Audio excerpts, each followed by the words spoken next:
Hello दोस्तों, कैसे हो आप सब लोग। Welcome to my YouTube channel SSC maths by Arpit. तो दोस्तों, आज अपन लोग एसएससी सीपीओ 2024 टायर 1 का 29 जून 2024 शिफ्ट 3 का पेपर करेंगे। इससे पहले के सारे पेपर मैंने डाल दिए, आई होप कि वो आप लोगों ने देखे होंगे। काफी पहले मैंने डाले थे ये। इस सीरीज में अपना आखिरी पेपर था जो बाकी था काफी टाइम से, बिकॉज बीच में एसएससी सीजीएल 2024 टायर 1 की सीरीज आ गई थी, उस वजह से ये पेंडिंग रह गया था। लेकिन अब अपनी सीजीएल 2024 टायर 1 की सीरीज कंप्लीट हो चुकी है। आप चाहे तो उसको देख सकते हैं। सारे पेपर्स के सॉल्यूशन मैंने जितना भी अच्छे तरीके से हो सकता है समझाने की कोशिश की है। उसके बाद भी अगर आप लोगों को कोई डाउट हो किसी भी क्वेश्चन में तो आप कमेंट करके पूछ सकते हैं। प्लेलिस्ट की जो लिंक है वो आपको ऊपर आई बटन में मिल जाएगी, वहां पे जाके आप देख सकते हैं। तो अब अपन सीपीओ 2024 टायर 1 की सीरीज भी अपनी कंप्लीट करेंगे। ये आखिरी पेपर है इस सीरीज में। तो इसकी भी जो प्लेलिस्ट की लिंक है वो ऊपर आपको आई बटन में मिल जाएगी, वहां पे जाके आप देख सकते हैं। चलिए फिर स्टार्ट करते हैं अपन। पहला क्वेश्चन है सिंप्लीफिकेशन का। तो देखिए, सीपीओ में सिंप्लीफिकेशन काफी ज्यादा पूछा जाता है। 50 में से मान के चलिए 9 से 10 क्वेश्चन जो है वो सिंप्लीफिकेशन के ऊपर रहते हैं। तो सिंप्लीफिकेशन की आप अच्छे से तैयारी कीजिए। जब कभी भी सिंप्लीफिकेशन की बात आती है, मेनली अपन बोर्ड मास इस्तेमाल करते हैं। और बोर्ड मास इस्तेमाल अपन हमेशा लेफ्ट टू राइट करते हैं। मतलब जब अपन बोर्ड मास को इस्तेमाल करेंगे तो लेफ्ट टू राइट चलेंगे। सबसे पहले आता है बी, बी फॉर ब्रैकेट। कहने का मतलब ये है कि जो भी ब्रैकेट आपको दिख रहा है उसके अंदर घुस जाओ और एकदम तोड़ फाड़ मचा दो। यहाँ पे कोई भी ब्रैकेट नहीं है, अच्छी बात है, जो है उसी को करेंगे। बी के बाद आता है ओ। ओ का मतलब होता है ऑफ। ऑफ का मतलब भी मल्टीप्लाई करना ही होता है, लेकिन अगर एक जगह मल्टीप्लाई का साइन दे रखा है और एक जगह ऑफ लिख के दे रखा है तो पहले ऑफ वाला मल्टीप्लाई कीजिए। तो ये पहले होएगा, दैट इज 19.5 मल्टीप्लाई 1/15। तो ये 15 से एक बार में, और 15 3 45, दैट मीन्स ये आ गया अपने पास 1.3। तो ये अपने पास बन गया 8.16 इंटू 5.35 प्लस 17.9 माइनस 1.3 प्लस ये 1/5 को अपन लिख सकते हैं 0.2, क्योंकि सब कुछ डिसमल में ही है तो इसको भी अपन डिसमल में ही चेंज कर देते हैं।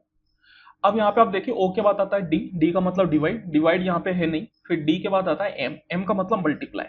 तो सबसे पहले अपन को ये मल्टीप्लाई परफॉर्म करना पड़ेगा। इस मल्टीप्लाई को अगर आप ध्यान से देखेंगे तो ये डिसमल वाला मल्टीप्लाई, अगर मैं नॉर्मली करने जाऊंगा तो अच्छा खासा समय खराब होगा। तो यहाँ पे अपन नॉर्मली नहीं करेंगे, अपन अप्रोक्सीमेशन का इस्तेमाल करेंगे। आप ऑप्शन देख सकते हो, ऑप्शन अपने थोड़े बहुत दूर है, तो अपन अप्रोक्सीमेशन इस्तेमाल कर सकते हैं। अब देखिए, अप्रोक्सीमेशन भी ऐसा नहीं है कि आप दिल खोल के अप्रोक्सीमेट कर दो। अप्रोक्सीमेट की भी एक लिमिट होती है। जैसे यहाँ पे अगर मैं 8.16 को 8 और 5.35 को 5 मान लूं, तो ये अच्छा खासा डिफरेंस क्रिएट कर देगा एक्चुअल आंसर से। तो इतना ज्यादा अप्रोक्सीमेट भी नहीं करना। जैसे 8.16 को अगर आप 8 मान रहे हो, तो फिर ये 5.35 को 5 की जगह 5.5 मान लो। एक को छोटा माना है तो एक को बड़ा मान लो, ताकि ओवरऑल चीजें बैलेंस हो जाए। तो ये कितना आ जाएगा आपके पास, देखिए 8 पंजे 40, और 0.5 से मल्टीप्लाई करोगे 8 को तो 4 आ जाएगा। तो 40 प्लस 4 44। तो ये हो गया 44। तो मैं बोल सकता हूं ये अपने पास आ गया 44 प्लस 17.9 माइनस 1.3 प्लस 0.2। अब ये एडिशन सब्ट्रैक्शन बचपन से करते आ रहे हैं, इसके लिए कोई बोर्ड मास की जरूरत नहीं होती अपन को। नॉर्मली अपन कर सकते हैं जैसे करते आ रहे हैं। तो यहाँ पे आप देखिए, इसको अगर आप ऐड करोगे तो ये हो गया 61.9, और इसको अगर आप ऐड करोगे तो ये हो गया आपके पास माइनस 1.1। माइनस वाला बड़ा है तो ऑब्वियस है कि साइन जो आएगा वो माइनस का आएगा, और 1.3 में से 0.2 को घटाएंगे। बचपन से करते आ रहे हैं, कोई बड़ी चीज नहीं है। और यहाँ पे इसको सोल्व करोगे तो ये हो जाएगा अपने पास 60.8। तो उसके हिसाब से आंसर बन गया ऑप्शन नंबर 4। अब यहाँ पे आप देखिए, अगर आप ज्यादा अप्रोक्सीमेशन कर देते, 8 और 5 मान लेते, तो आपका आंसर यहाँ पे आता 40, और यहाँ पे 40 आता, मतलब 4 का अंतर आ जाता, आंसर 4 कम आता। तो ओवरऑल आंसर जो है वो भी 4 कम आता। दैट मीन्स के आंसर कितना आता फिर 56.8। उसके हिसाब से आप ऑप्शन नंबर 1 पे जाते हैं। लेकिन जो ही आप ऑप्शन नंबर 1 पे जाते, आपका आंसर गलत हो जाता, क्योंकि सही आंसर क्या है, ऑप्शन नंबर 4। अगर आप इसको पूरी तरीके से मल्टीप्लाई करके देखेंगे भी 8.16 इंटू 5.35, तो वो लगभग लगभग आपका 44 के करीब ही आएगा, मतलब 44 पॉइंट ही आएगा, बहुत ज्यादा डिफरेंस नहीं आएगा। If x square minus 6x minus 1 equal to 0, then find the value of this. तो यहाँ पे आप देख सकते हैं क्वाड्रेटिक इक्वेशन आपको दे रखी है। क्वाड्रेटिक देखते ही उसके रूट्स निकालने मत बैठ जाना। अगर आप क्वाड्रेटिक इक्वेशन के रूट्स निकाल रहे हो तो फिर आप बहुत बड़ी गलती कर रहे हो, क्योंकि ये जो क्वेश्चंस होते हैं वो कभी भी रूट के ऊपर बेस नहीं होते। यहाँ पे आपको एक्स स्क्वायर प्लस 1/x² इसकी वैल्यू निकालनी है। तो देखिए, जब कभी भी एक्स स्क्वायर प्लस 1/x² की बात की जाती है, तो ये मेनली अपन x प्लस 1/x या x माइनस 1/x, इन दोनों में से किसी एक से जाते हैं। वैसे तो और भी बहुत सारे तरीके, x की पावर 4 प्लस 1/x की पावर 4 से भी एक्स स्क्वायर प्लस 1/x² पूछा जा सकता है। लेकिन अगर मेनली नीचे की साइड में मैं बात करूं, तो इन दोनों से अपन पूछते हैं। तो यहाँ पे अपन को ये जो क्वाड्रेटिक दे रखी है इसको अपन को या तो x plus one upon x या x minus one upon x इसकी फॉर्म में बनाना है। तो इसके लिए अपन क्या करेंगे, x से डिवाइड कर देंगे, तो ये बन गया x minus six minus one upon x equal to zero. Zero को आप x से डिवाइड करोगे तो उससे कोई फर्क नहीं पड़ेगा। तो यहाँ पे आप देख सकते हो ये x minus one upon x तो इधर की साइड रख लो और ये 6 को उधर भेज दो, तो बन गया x minus one upon x equal to 6। अब x minus one upon x से x square plus one upon x square पूछने का तरीका अपन जानते हैं। क्या करना होता है, स्क्वायर करके प्लस टू। स्क्वायर किसका, x minus one upon x का। तो यहाँ पे बस इसकी वैल्यू अगर निकालनी है तो 6 का square 36 plus 2 that is equal to 38। तो इसकी वैल्यू 38 आ गई, लेकिन आपको -8 और करना है क्योंकि एक्चुअल क्या निकालना है, x square plus one upon x square -8। तो 38 माइनस 8 अगर मैं करूंगा तो आंसर आ जाएगा 30 के बराबर। A dishonest dealer claims to sell his products at 24% loss on the cost price but uses 100 gram weight instead of 200 gram weight. His profit percentage is।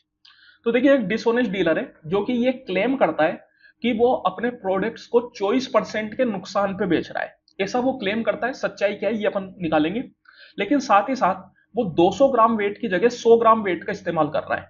तो अपन से उसका एक्चुअल प्रॉफिट परसेंट क्या होगा ये पूछा जा रहा है। तो देखिए जब कभी भी डिसऑनेस्ट डीलर का क्वेश्चन आए तो आपको हमेशा कॉस्ट प्राइस और सेलिंग प्राइस के रेशियो पे जाना है। सबसे पहली बात तो जो वो क्लेम कर रहा है उसको भी अपन लेके चलेंगे। वो क्या क्लेम कर रहा है कि वो अपने सामान को 24% के नुकसान पे बेच रहा है।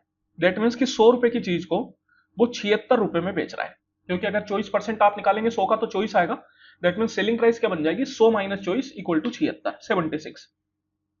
लेकिन साथ ही साथ वो 100 ग्राम वेट को इस्तेमाल कर रहा है 200 ग्राम वेट की जगह। कहने का मतलब क्या है, जैसे कि कोई ग्राहक आया तो ग्राहक ने 200 ग्राम सामान मांगा, तो असलियत में जो दुकानदार है वो उसको 100 ग्राम सामान देगा, लेकिन ग्राहक को यही लगेगा कि उसको 200 ग्राम सामान मिला है।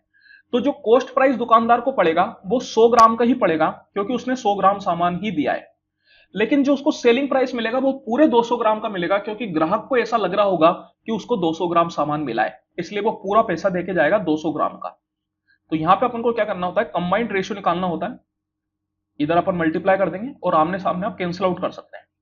तो 100 से ये 2 बार में और 4 से 25 बार में, 4 से ये अपना हो गया कितने बार में, 19 बार में, है ना। तो ये आ गया 25 और ये हो गया 19 दूनी 38।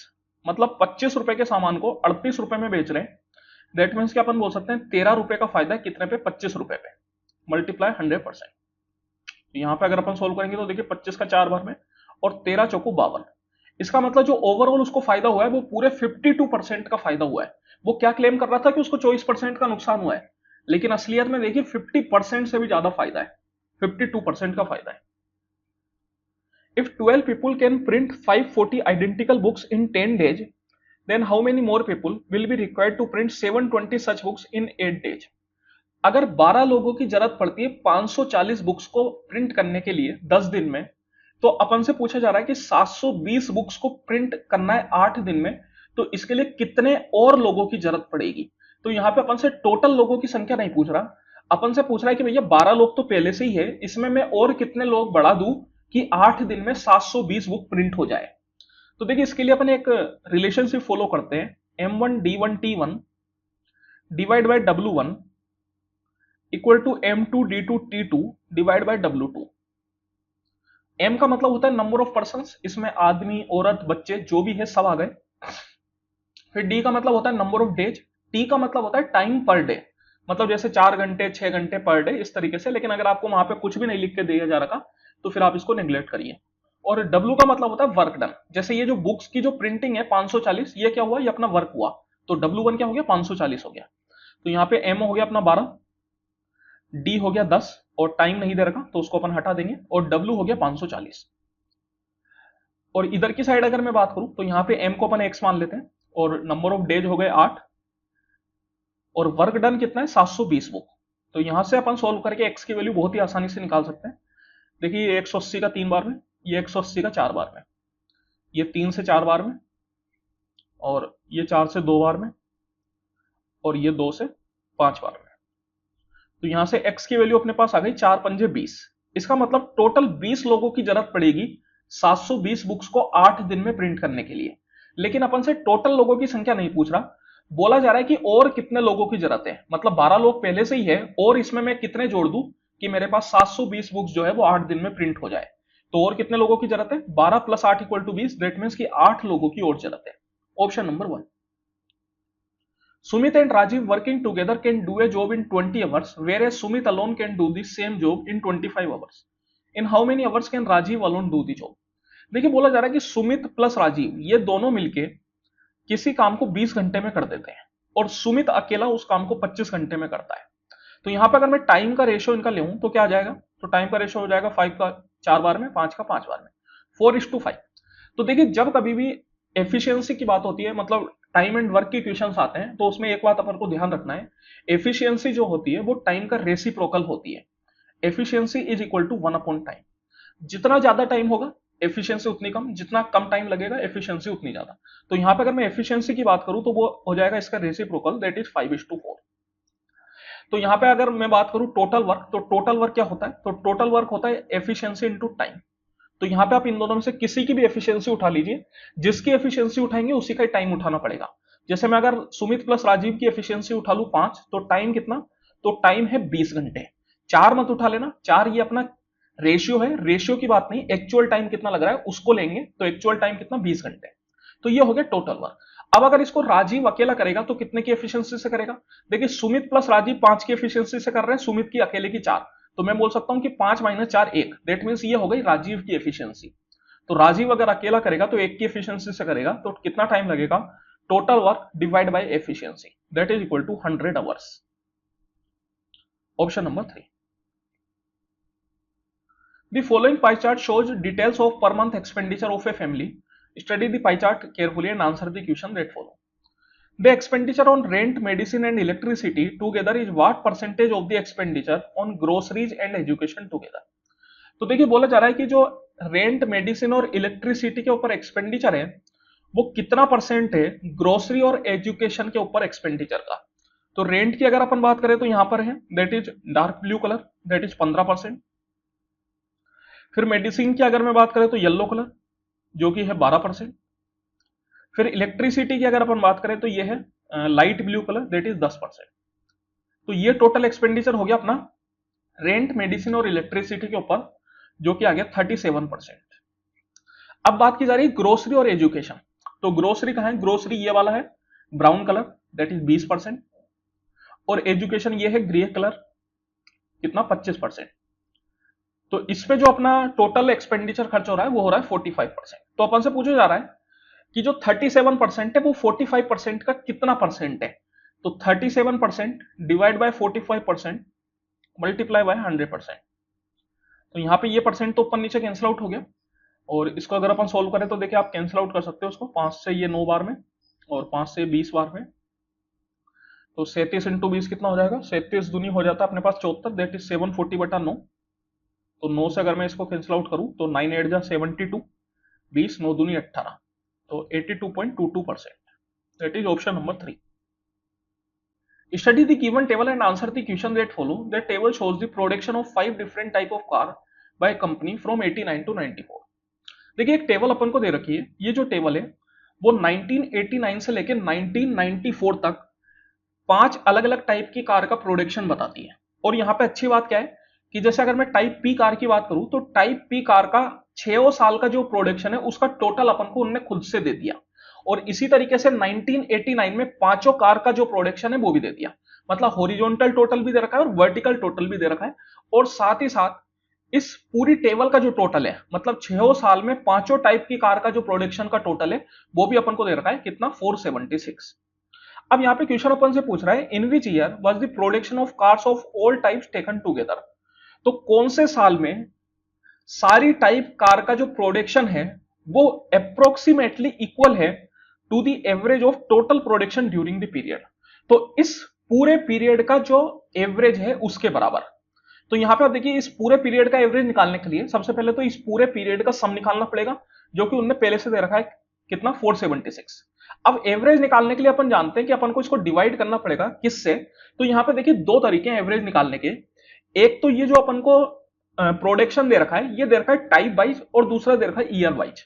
अगर मैं टाइप वाइज पे जाऊंगा तो मेरे को 5 से डिवाइड करना पड़ेगा, बिकॉज 5 तरह की कारें, और अगर मैं ईयर वाइज पे जाऊंगा तो मुझे 6 से डिवाइड करना पड़ेगा, बिकॉज टोटल 6 साल है। लेकिन यहां पे अगर आप क्वेश्चन में देखेंगे तो बोला गया ड्यूरिंग द पीरियड। पीरियड कहने का मतलब है ईयर। तो यहां पे अपन को जो एवरेज निकालना है वो ईयर के हिसाब से निकालना है। दैट मीन्स कि अपन को इसको 6 से डिवाइड करना पड़ेगा, क्योंकि टोटल ईयर्स कितने 6 ईयर है। तो देखिए 6 से अगर आप इसको कैंसिल आउट करेंगे तो 6 का कितना 6 7 जा 42 7 बार में, फिर 56, तो 6 का 9 बार में 54, और 20 के हिसाब से 6 3 18। तो ये लगभग 79.3 के करीब आएगा। अब यहां पे मेरे को देखना है कि ऐसा कौन सा साल है जिसमें जो टोटल प्रोडक्शन है सारी टाइप की कार का मिला के वो लगभग लगभग 79.3 के करीब है। जरूरी नहीं है कि एकदम पूरा हो, इसके अगल बगल भी चलेगा। तो यहां पे अगर अपन देखेंगे तो 1993 में आप देख सकते हैं जो टोटल है सारी टाइप की कार का वो है 80, और 80 जो है वो बाकी सब में 79.3 के सबसे ज्यादा नजदीक है। 86, 90, 75, 71, 74 इन सब में अगर मैं कंपेयर करूं तो 80 जो है वो सबसे नजदीक है। इसका मतलब यही अपना आंसर हो जाएगा। और ये कौन से साल में 1993। दैट मीन्स क्या आंसर क्या हो जाएगा 1993, क्योंकि यहां पे आपको ईयर पूछ रहा है कि कौन सा साल है वो, तो वो कौन सा साल है 1993। If cos a equal to 4/5 then find the value of this.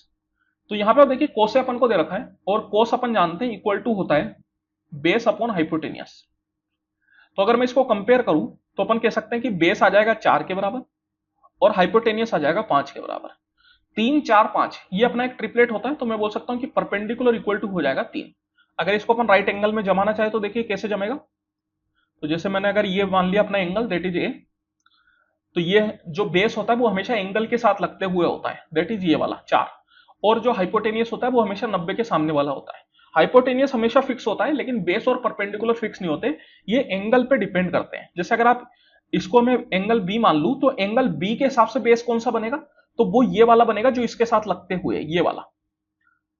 लेकिन अगर एंगल ए के हिसाब से आप इसको देखेंगे तो ये परपेंडिकुलर हो जाएगा। मतलब परपेंडिकुलर हमेशा एंगल के सामने वाली साइड होती है और बेस हमेशा एंगल के साथ लगती हुई साइड होती है।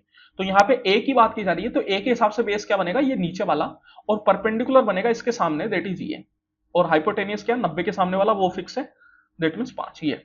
तो यहां पे अगर मैं बात करूं 8 प्लस साइन है, साइन क्या होता है, साइन हो जाता है अपने पास perpendicular upon hypotenuse. Perpendicular upon बोल सकते हैं 3 और हाइपोटेनियस 5। फिर टेन हो जाता है, टेन क्या, टेन हो जाता है अपने पास परपेंडिकुलर अपॉन बेस, परपेंडिकुलर 3 और बेस 4। तो 8 पंजे 40 और 3 43, और 4 3 12 माइनस 3 दैट इज 9 9 बटा 4। तो ये हो गया आपके पास 5 चौको तो 20, 9 3 27 के साथ 2 कैरी चला गया, 9 4 जो 36 और 2 38, 387/20। Option number 2। A sweet contains 1/3 sugar. If the price of sugar is now 7/6 of the previous price, what is the effective percent increase in the cost of the sweet? तो देखिए बोला जा रहा है कि एक स्वीट में 1/3 शुगर है। जैसे मैं मान लेता हूं कि एक 300 ग्राम का स्वीट है, तो उसमें 1/3 शुगर मतलब कितनी हो गई 100 ग्राम शुगर हो गई, और बाकी 200 ग्राम कुछ और क्वांटिटी है, वो अपन को नहीं पता, कुछ भी हो सकता है, मिल्क हो सकता है या मावा हो सकता है। वैसे मावा तो मिल्क से ही बनता है, लेकिन ठीक है जो भी हो अपन को उससे कोई मतलब नहीं है। बोला जा रहा है कि अगर शुगर की जो प्राइस है उसकी प्रीवियस प्राइस का 7/6 हो जाए, दैट मीन्स अगर मैंने मान लिया कि जो प्रीवियस प्राइस है वो 6 रुपए, तो नई प्राइस कितनी हो गई 7 रुपए। 6 का अगर आप 7/6 निकालेंगे तो 6 से 6 कैंसिल आउट हो जाएगा, और क्या आ जाएगा 7 रुपए। तो बोला जा रहा है कि जो स्वीट की ओवरऑल प्राइस है वो कितने परसेंट बढ़ेगी। अब यहां पे आप देख सकते हो अपन को ये तो बोल दिया कि स्वीट का 1/3 शुगर है, लेकिन प्राइस के बारे में नहीं कहा गया। मतलब ये नहीं बताया कि जो शुगर की प्राइस है वो पूरे स्वीट की कितनी परसेंट है। जैसे कि अगर आपने कभी भी कोई भी मिठाई खाई होगी ऑब्वियस है, तो उसमें आपने देखा होगा कि जो शुगर है उसकी प्राइस काफी कम होती है, मावे की प्राइस बहुत ज्यादा होती है। अगर मावा अगर आप देखेंगे तो वो लगभग 350-400 रुपए किलो आता है, लेकिन शुगर आप देखेंगे तो एक नॉर्मल शुगर आपको 40 से 50 रुपए किलो में मिल जाएगी। दैट मीन्स कि शुगर की प्राइस मावे की प्राइस की बहुत कम होती है। लेकिन यहाँ पे ये चीज अपन को कहीं भी कुछ भी मेंशन नहीं करी, तो फिर अपन क्या माने। तो अगर आपको इस क्वेश्चन को सॉल्व करना है तो आपको ये मान के चलना पड़ेगा कि जो शुगर की प्राइस है वो पूरे स्वीट की 1/3 है प्रीवियस प्राइस। अब भले ही प्राइस बढ़ गई, लेकिन जो प्रीवियस प्राइस मतलब जो इनिशियल प्राइस है वो अपन को ये मान के चलनी पड़ेगी कि शुगर की प्राइस पूरे स्वीट की 1/3 है। जैसे कि अगर मैंने यहाँ पे शुगर की प्राइस को 6 रुपए माना, तो ये 100 ग्राम की वैल्यू हो गई 6 रुपए, तो 200 ग्राम की कितनी हो जाएगी, तो मैं बोल सकता हूं 12 रुपए। तो पूरे स्वीट की प्राइस कितनी हो जाएगी, तो पूरे स्वीट की प्राइस 6 + 12 18 रुपए हो जाएगी। अब इसमें जो है वो स्वीट की प्राइस बढ़ी 1 रुपया, बाकी सब कुछ सेम है। ये 200 ग्राम की प्राइस उतनी थी, इसमें कोई भी अंतर नहीं हुआ। ये 7 रुपए हुआ, लेकिन ये तो अभी भी 12 रुपए ही रहेगा क्योंकि इसको अपन ने नहीं बढ़ाया। तो 7 + 12 दैट मीन्स की जो टोटल प्राइस है वो कितनी हो गई, 19 रुपए हो गई। मतलब मैं बोल सकता हूं कि 1 रुपए का इंक्रीज है कितने पे, 18 रुपए पे, मल्टीप्लाई बाय 100%। तो ये क्या हो जाएगा, तो ये हो जाएगा 100/80, दैट इज ऑप्शन नंबर 2। तो देखिए आपको इस बात का हमेशा ध्यान रखना है कि आपको क्वेश्चन को पॉजिटिव अप्रोच लेके चलना है। मतलब आपको क्वेश्चन को ये नहीं मान के चलना कि भैया ये हमेशा बोनस है। देखिए अगर क्वेश्चन में कोई चीज मेंशन नहीं है तो फिर उसको अपने हिसाब से आप मान के चलिए कि ऐसा हुआ होगा तब जाके ये क्वेश्चन सोल्व हो सकता है। तो फिर आपको पॉजिटिव सिनेरियो लेके चलना है, तभी जाके आप क्वेश्चन करेंगे। The following table gives information of panchayat election held in 4 villages P, Q, R and S। तो देखिए एक टेबल अपन को दे रखी है जो कि पंचायत इलेक्शन के बारे में इंफॉर्मेशन देती है। क्वेश्चन है find the ratio of invalid votes of village P to that of village S। तो विलेज P में जितने इनवैलिड वोट पड़े उसका रेशियो लेना है विलेज S के इनवैलिड वोट के साथ। यहाँ पे अपन को क्या क्या दे रखा है, अपन को इन चारों विलेज का एक तो टोटल वोट्स दे रखा है जो कि 1000 में। इस 1000 को आप भूल जाइए क्योंकि जब अपन रेशियो की बात करेंगे तो वो 1000 कैंसिल आउट हो जाएगा, कोई दिक्कत नहीं है। दूसरा अपन को दे रखा है कितने परसेंट वोट पड़े, और तीसरा दे रखा है कि इसमें कितने परसेंट वोट वैलिड है। तो यहां पे अगर मैं बात करूं विलेज P की, तो इसमें इनवैलिड वोट कितने हैं। तो देखिए सबसे पहले तो वैलिड वोट पड़े 90। कोई भी चीज को अपन 100% माने, उसमें अगर वैलिड वोट 90% है तो इनवैलिड कितने होंगे, तो बाकी जो बचे होंगे वो इनवैलिड हो जाएंगे, दैट इज कितने, 10%। अब ये 10% किसका, वोट्स पोल्ड, जितने वोट पड़े उसका 10%। और वोट कितने पड़े, तो वोट पड़े 80%, तो 10% ऑफ 80%। और ये 80% किसका, टोटल वोट्स का। तो टोटल कितने वोट्स अवेलेबल है, 40,000। तो ये हो गई अपने इनवैलिड वोट की संख्या। इसको सोल्व नहीं करना, अपन को रेशियो लेना है, तो इसको अपन ऐसे ही छोड़ देते हैं। अब विलेज एस पे आते हैं, तो विलेज एस में देखिए इनवैलिड वोट्स कितने हुए, 100 - 85 दैट इज 15%। ये 15% किसका, जितने वोट पड़े, तो वोट कितने पड़े 80%। और ये 80% किसका, जितने टोटल वोट है, टोटल वोट कितने 80,000। तो यहां पे ऊपर नीचे 1000 कैंसिल आउट हो जाएगा, इसलिए मैंने उसको नहीं लिखा। तो यहां पे आप देखो ये 80%, तो 80% कैंसिल आउट हो गया, ये 40 से 2 बार में चला गया, ये 2 से 5 बार में चला गया, और ये 5 से 3 बार में चला गया। ऊपर नीचे परसेंट कैंसिल आउट हो गए तो उसकी कोई दिक्कत नहीं है। तो ये अपने पास कितना आ गया, ऊपर रह गया 1, नीचे आ गया 3। तो 1/3 दैट इज इक्वल टू 1:3। तो ये आ जाएगा ratio. The value of this, इसकी वैल्यू आपको बतानी है। तो यहां पे आप देख सकते हो फिर से बोर्ड मास का क्वेश्चन आ गया। बोर्ड मास के क्वेश्चन बहुत ज्यादा आते हैं सीपीओ में। तो बोर्ड मास की जब भी अपन बात करते हैं तो सबसे पहले अपन ब्रैकेट सोल्व करते हैं। तो यहां पे आप देख सकते हो 2 तरह के ब्रैकेट हैं, एक तो है ये स्क्वायर ब्रैकेट, उसके अंदर ये है पैरेंथेसिस। तो हमेशा जब भी अपन बोर्ड मास का सवाल करते हैं तो ब्रैकेट भी कौन सा ब्रैकेट सोल्व करेंगे, जो सबसे अंदर वाला है। हमेशा अंदर से बाहर की ओर चलते हैं, तो सबसे अंदर वाला ब्रैकेट आपको सबसे पहले सोल्व करना है। दैट मीन्स क्या, 5 + 7। तो 5 + 7 क्या हो गया, 12। अब ये आपके पास बन गया 4 + 12 डिवाइडेड बाय 3। अब यहाँ पे प्लस और डिवाइड में मैं बात करूं तो पहले किसकी अपनी एफिशिएंसी होती है, तो पहले अपन डिवाइड सोल्व करेंगे, क्योंकि बोर्ड मास में जब अपन लेफ्ट टू राइट चलते हैं तो ओ आता है, ओ का मतलब ऑफ, ऑफ यहाँ पे नहीं है। उसके बाद आता है डिवाइड, तो सबसे पहले आपको यहाँ पे डिवाइड करना है। तो ये 3 से कैंसिल आउट हो जाएगा 4 बार में, ये बन गया 4 + 4 = 8। तो ये जो पूरा ब्रैकेट है इसकी वैल्यू आ गई 8। तो ये हो गया अपने पास 15 - 16 डिवाइडेड बाय 8। अब यहाँ पे माइनस और डिवाइड में अगर मैं बात करूं तो किसकी एफिशिएंसी ज्यादा है, तो डिवाइड की एफिशिएंसी ज्यादा है। तो पहले डिवाइड करना है, तो ये 8 का 2 बार में, तो ये आ गया 15 - 2 दैट इज इक्वल टू 13। तो आंसर क्या हो जाएगा, option number 1। What is the value of this, इसकी वैल्यू अपन को निकालनी है। तो देखिए इस तरीके के क्वेश्चंस में अगर आप नॉर्मली करने जाएंगे तो थोड़ा टाइम लगेगा। तो इसलिए आप क्या कीजिए, एक्स और वाई की कुछ वैल्यू डाल दीजिए, क्योंकि अगर आप ऑप्शंस देखेंगे तो उसमें कहीं भी एक्स और वाई की वैल्यू नहीं है, तो फिर वैल्यू डालना काफी आसान हो जाता है। अब यहाँ पे आप देखिए कुछ भी डाल सकते हो, एक्स और वाई बराबर भी डाल सकते हो और अलग अलग भी डाल सकते हो, उसमें कोई दिक्कत नहीं है। बस आपको इस बात का ध्यान रखना है कि डेनोमिनेटर जो है वो 0 ना हो जाए। अगर डेनोमिनेटर 0 हो गया तो फिर गड़बड़ हो जाएगी। अब यहाँ पे अगर मैंने एक्स और वाई दोनों को बराबर बराबर डाल दिया, तो जैसे कि यहाँ पे अगर मैं 90-90 डालूं, तो 90-90 डालने पे क्या है, ये नीचे में 0 आ जाएगा। अपन जानते हैं कि भैया cos 90 जो है वो 0 होता है, तो ये सारा 0 हो जाएगा। और अगर मैं 0-0 डाल दूं तब भी ये 0 हो जाएगा, बिकॉज cos 0 1, तो 1 - 1 भी 0 हो जाएगा। तो इसलिए अपन क्या करते हैं, x को तो 0 डाल देते हैं और y को 90 डाल देते हैं, अलग अलग डाल देते हैं, सो दैट की दिक्कत ना हो। तो अब यहाँ पे आप देखिए x0 डालना तो sin 0 0, फिर y 90 डाला तो sin 91, फिर ये sin y that is sin 91 और sin 0 0 डिवाइड बाय, फिर यहां पे अगर देखूं तो cos 0 होता है 1, और cos 90 0, फिर यहां पे cos 90 दैट इज 0 और cos 0 दैट इज 1। तो ये आपके पास क्या आ गया, ऊपर में आ गया 1 और नीचे में आ गया -1 दैट इज इक्वल टू -1। तो कितनी आसानी से आपने इस क्वेश्चन का आंसर दे दिया with the help of value putting. तो वैल्यू पुटिंग जो है इसी तरीके से आपके लिए बहुत मददगार साबित होती है अगर आपको सही तरीके से इस्तेमाल करना आता है तो। Ramesh spend 30,000 on Diwali shopping and 45,000 on buying A TV set. तो देखिए रमेश ने दिवाली शॉपिंग के ऊपर 30,000 रुपए खर्च किए और एक टीवी सेट के ऊपर 45,000 रुपए खर्च किए। अब ये जो टीवी सेट है वो दिवाली शॉपिंग का पार्ट नहीं है, ये टीवी सेट अलग माना जाएगा, दिवाली शॉपिंग अलग मानी जाएगी। And the remaining 40% of the total amount he had as cash with him. और अब जो है वो टोटल अमाउंट का 40% बच गया जो कि उसके पास है अभी। तो अपन से पूछा जा रहा है कि टोटल अमाउंट उसके पास कितना होगा।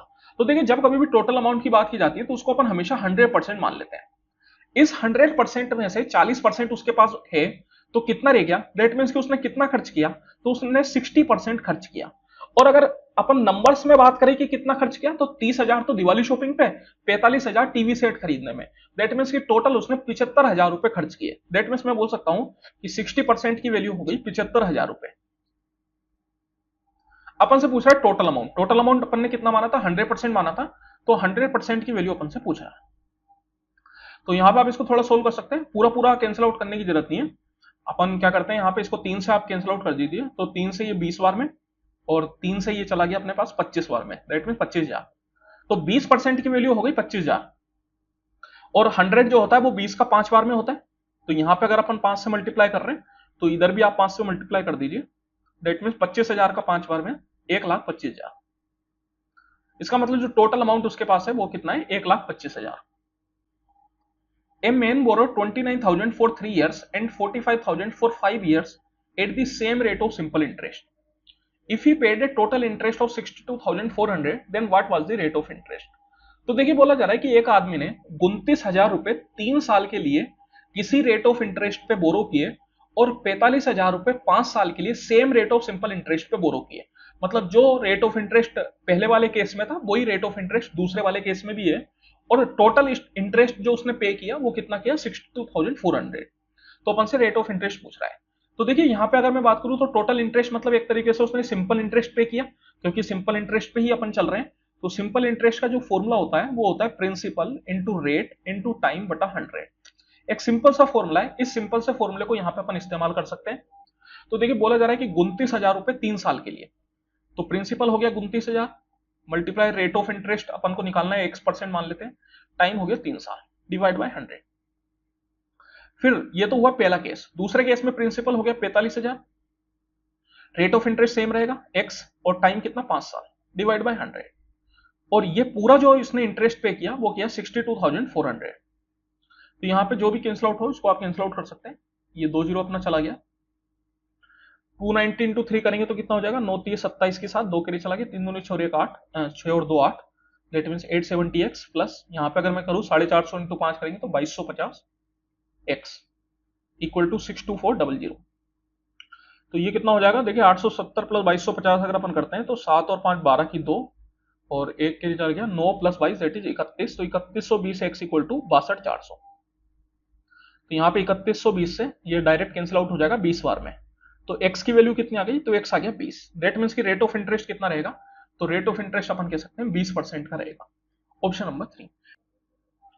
A scalene triangle ABC has two sides whose measures are 3.8 and 6 cm respectively. Which of the following cannot be the measure of the third side? तो यहाँ पे देखिए एक स्केलेन ट्राइंगल दे रखा है जिसकी 2 साइड अपन को दे रखी है और तीसरी साइड इनमें से क्या नहीं हो सकती ये अपन से पूछा जा रहा है। स्केलेन ट्राइंगल है तो अपन जानते हैं कि उसकी तीनों साइड जो है वो डिफरेंट होगी। तो यहाँ पे आप देखिए तीसरी साइड क्या नहीं हो सकती ये निकालने के लिए अपन एक बात जानते हैं, किसी भी ट्राइंगल में 2 साइड का जो सम होता है वो हमेशा तीसरी साइड से बड़ा होता है। दैट मींस कि a plus b is always greater than c। लेकिन एक और चीज जानते हैं कि 2 साइड का जो डिफरेंस होता है वो हमेशा तीसरी साइड से छोटा होता है। तो यहां पे अगर मैं ये 2 साइड की बात करूं 3.8 और 6, इनका अगर आप सम निकालेंगे तो कितना आएगा, तो वो आएगा 9.8 और ये 9.8 तीसरी साइड से बड़ा होना चाहिए। चारों ऑप्शन अगर अपन देखें तो चारों से वो बड़ा आ रहा है, दैट मींस कि यहां से तो अपन को कुछ भी पता नहीं चलेगा। लेकिन दूसरा अगर अपन देखें a माइनस बी, इनका डिफरेंस अगर आप देखोगे तो ऑब्वियस है पॉजिटिव डिफरेंस की ही बात की जाएगी, नेगेटिव डिफरेंस नहीं देखा जाता। पॉजिटिव डिफरेंस की बात करूं तो कितना आ जाएगा 2.2। इसका मतलब कि जो भी साइड होगी तीसरी साइड वो 2.2 से बड़ी होनी चाहिए। और यहां पे एक ऑप्शन ऐसा है कि जो 2.2 के करे इक्वल है। तो देखिए यहां पे जब अपन बात करते हैं बड़ी, तो बड़ी ही होनी चाहिए, बराबर भी नहीं होनी चाहिए। दैट मीन्स अपन बोल सकते हो कि यही अपना आंसर हो जाएगा, बिकॉज ये साइड नहीं हो सकती। बाकी तीनों ऑप्शन 2.2 से बड़े, तो इन तीनों में से कोई सी भी साइड आप रख सकते हो। The area of the circle is 256 pi square centimeter, the length of its longest chord। तो देखिए सर्किल का एरिया आपको दे रखा है, लॉन्गेस्ट कोड। लॉन्गेस्ट कोड मतलब होता है डायमीटर, डायमीटर को ही लॉन्गेस्ट कोड बोला जाता है। तो उसकी लेंथ आपसे पूछ रहा है। तो सर्कल का एरिया क्या होता है, वो होता है पाई आर स्क्वायर। तो pi r square equal to 256 pi. तो यहां से पाई से पाई कैंसिल आउट हो गया, आर स्क्वायर इक्वल टू 256। तो आर इक्वल टू कितना हो जाएगा 16, बिकॉज 16 का स्क्वायर 256। तो देखिए रेडियस आ गया, डायमीटर क्या होता है रेडियस का डबल, दैट मीन 32। और लॉन्गेस्ट कोड जो है वो डायमीटर को बोला जाता है। तो आंसर क्या हो जाएगा 32 के बराबर। The quantity of my milk in a mixture of milk and water is 4/5 of the volume of the mixture. After adding 1 liter of milk to 5 liter of mixture, the percentage of water in the mixture। तो देखिए क्या बोला जा रहा है कि जो milk की क्वांटिटी है पूरे मिक्सचर की 4/5 है। तो अगर मैं पूरे मिक्सचर को 5 लीटर का मान लूं तो मिल्क कितना हो जाएगा, उसमें मिल्क हो जाएगा 4/5। 5 का अगर आप 4/5 निकालेंगे तो कितना आ जाएगा 4। दैट मीन्स कि बाकी जो बचेगा वो क्या होगा वाटर। तो वाटर कितना हो जाएगा 1 लीटर, बिकॉज 4 + 1 5 लीटर। तो ये तो हो गया अपना, ठीक है। फिर आगे बोल रहा है कि अगर मिल्क को 1 लीटर मिला दिया जाता है 5 लीटर के मिक्सचर में, तो 5 लीटर का मिक्सचर ही अपन ने माना था, तो उसमें मैं डायरेक्ट बोल सकता हूं कि मैं 1 लीटर मिल्क को ऐड कर दूं। तो यहां पे मैंने 1 लीटर मिल्क को ऐड कर दिया, तो अब मिल्क कितना हो गया 4 + 1 5 लीटर। तो जो वाटर का परसेंटेज है वो कितना होगा पूरे मिक्सचर में। तो अब देखिए वाटर पहले जितना था उतना ये 1 लीटर ही, लेकिन अब जो मिक्सचर है वो बदल गया, वो कितना हो गया, तो वो अब 5 + 1 6 लीटर का हो गया, क्योंकि 5 लीटर मिल्क है और 1 लीटर वाटर है। तो कितना हो जाएगा अपने पास परसेंटेज, ये हो जाएगा 100/6%। Option number 3। A shopkeeper sold 3 wrist watches for 2800 each. If he has sold the watches with 40%, 25% and 12% profit respectively, then find his overall profit percentage। तो देखिए बोला जा रहा है कि एक शॉपकीपर 3 रिस्ट वॉच को 2800 रुपए में बेचता है, 2800 में बेचता है, मतलब तीनों की जो सेलिंग प्राइस है वो 2800 रुपए। और एक वॉच को 40% के फायदे, दूसरे वॉच को 25% के फायदे और तीसरे वॉच को 12% के फायदे पे बेचता है। तो ओवरऑल प्रॉफिट परसेंटेज क्या रहा होगा, ये अपन से पूछा जा रहा है। तो देखिए यहाँ पे एक तरह का क्वेश्चन होता है जब अपन से पूछा जाता है कि दो सामान को सेम सेलिंग प्राइस पे बेचा गया है और एक पर बेचने पे x% का प्रॉफिट है और एक पर बेचने पे x% का लॉस है, तो ओवरऑल प्रॉफिट या लॉस परसेंट क्या होगा। तो उस केस में अपन डायरेक्ट बोल सकते हैं कि लॉस परसेंट होगा, और कितना होगा, तो वो होगा -x²/100% के बराबर। उस केस में अपन डायरेक्ट बोल देते हैं।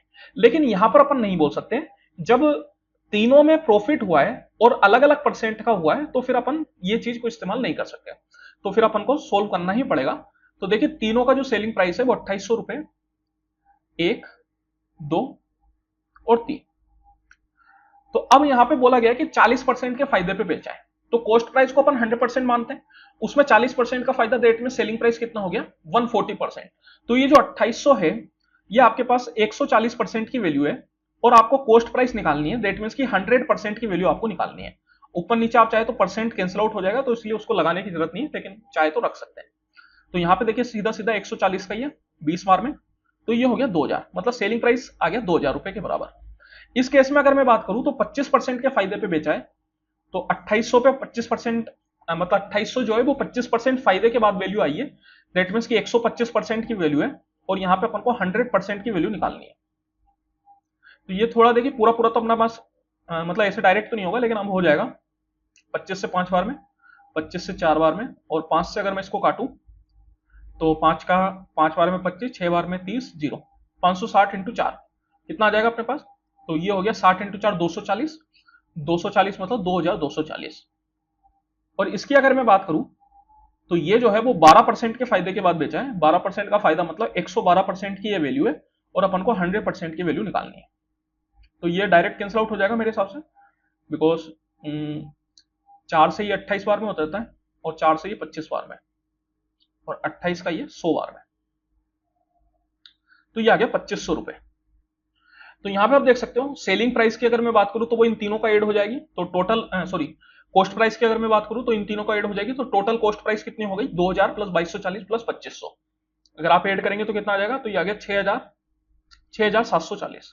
6740 रुपए की चीज को अपन ने टोटल सेलिंग प्राइस कितना हो जाएगा इन तीनों का ऐड, दैट मीन्स कितना हो गया ये अपने पास, ये हो गया 8400, 84 रुपए 100 में भेजा है। यहाँ चाहे तो आप थोड़ा रेशियो भी ले सकते हो, जैसे जीरो से तो जीरो अपना कैंसिल आउट हो जाएगा, और दो से यहाँ पे अगर अपन करें तो दो का 3 बार में, दो का 3 बार में, 7 बार में, और दो का ये 4 बार में, 2 बार में 0।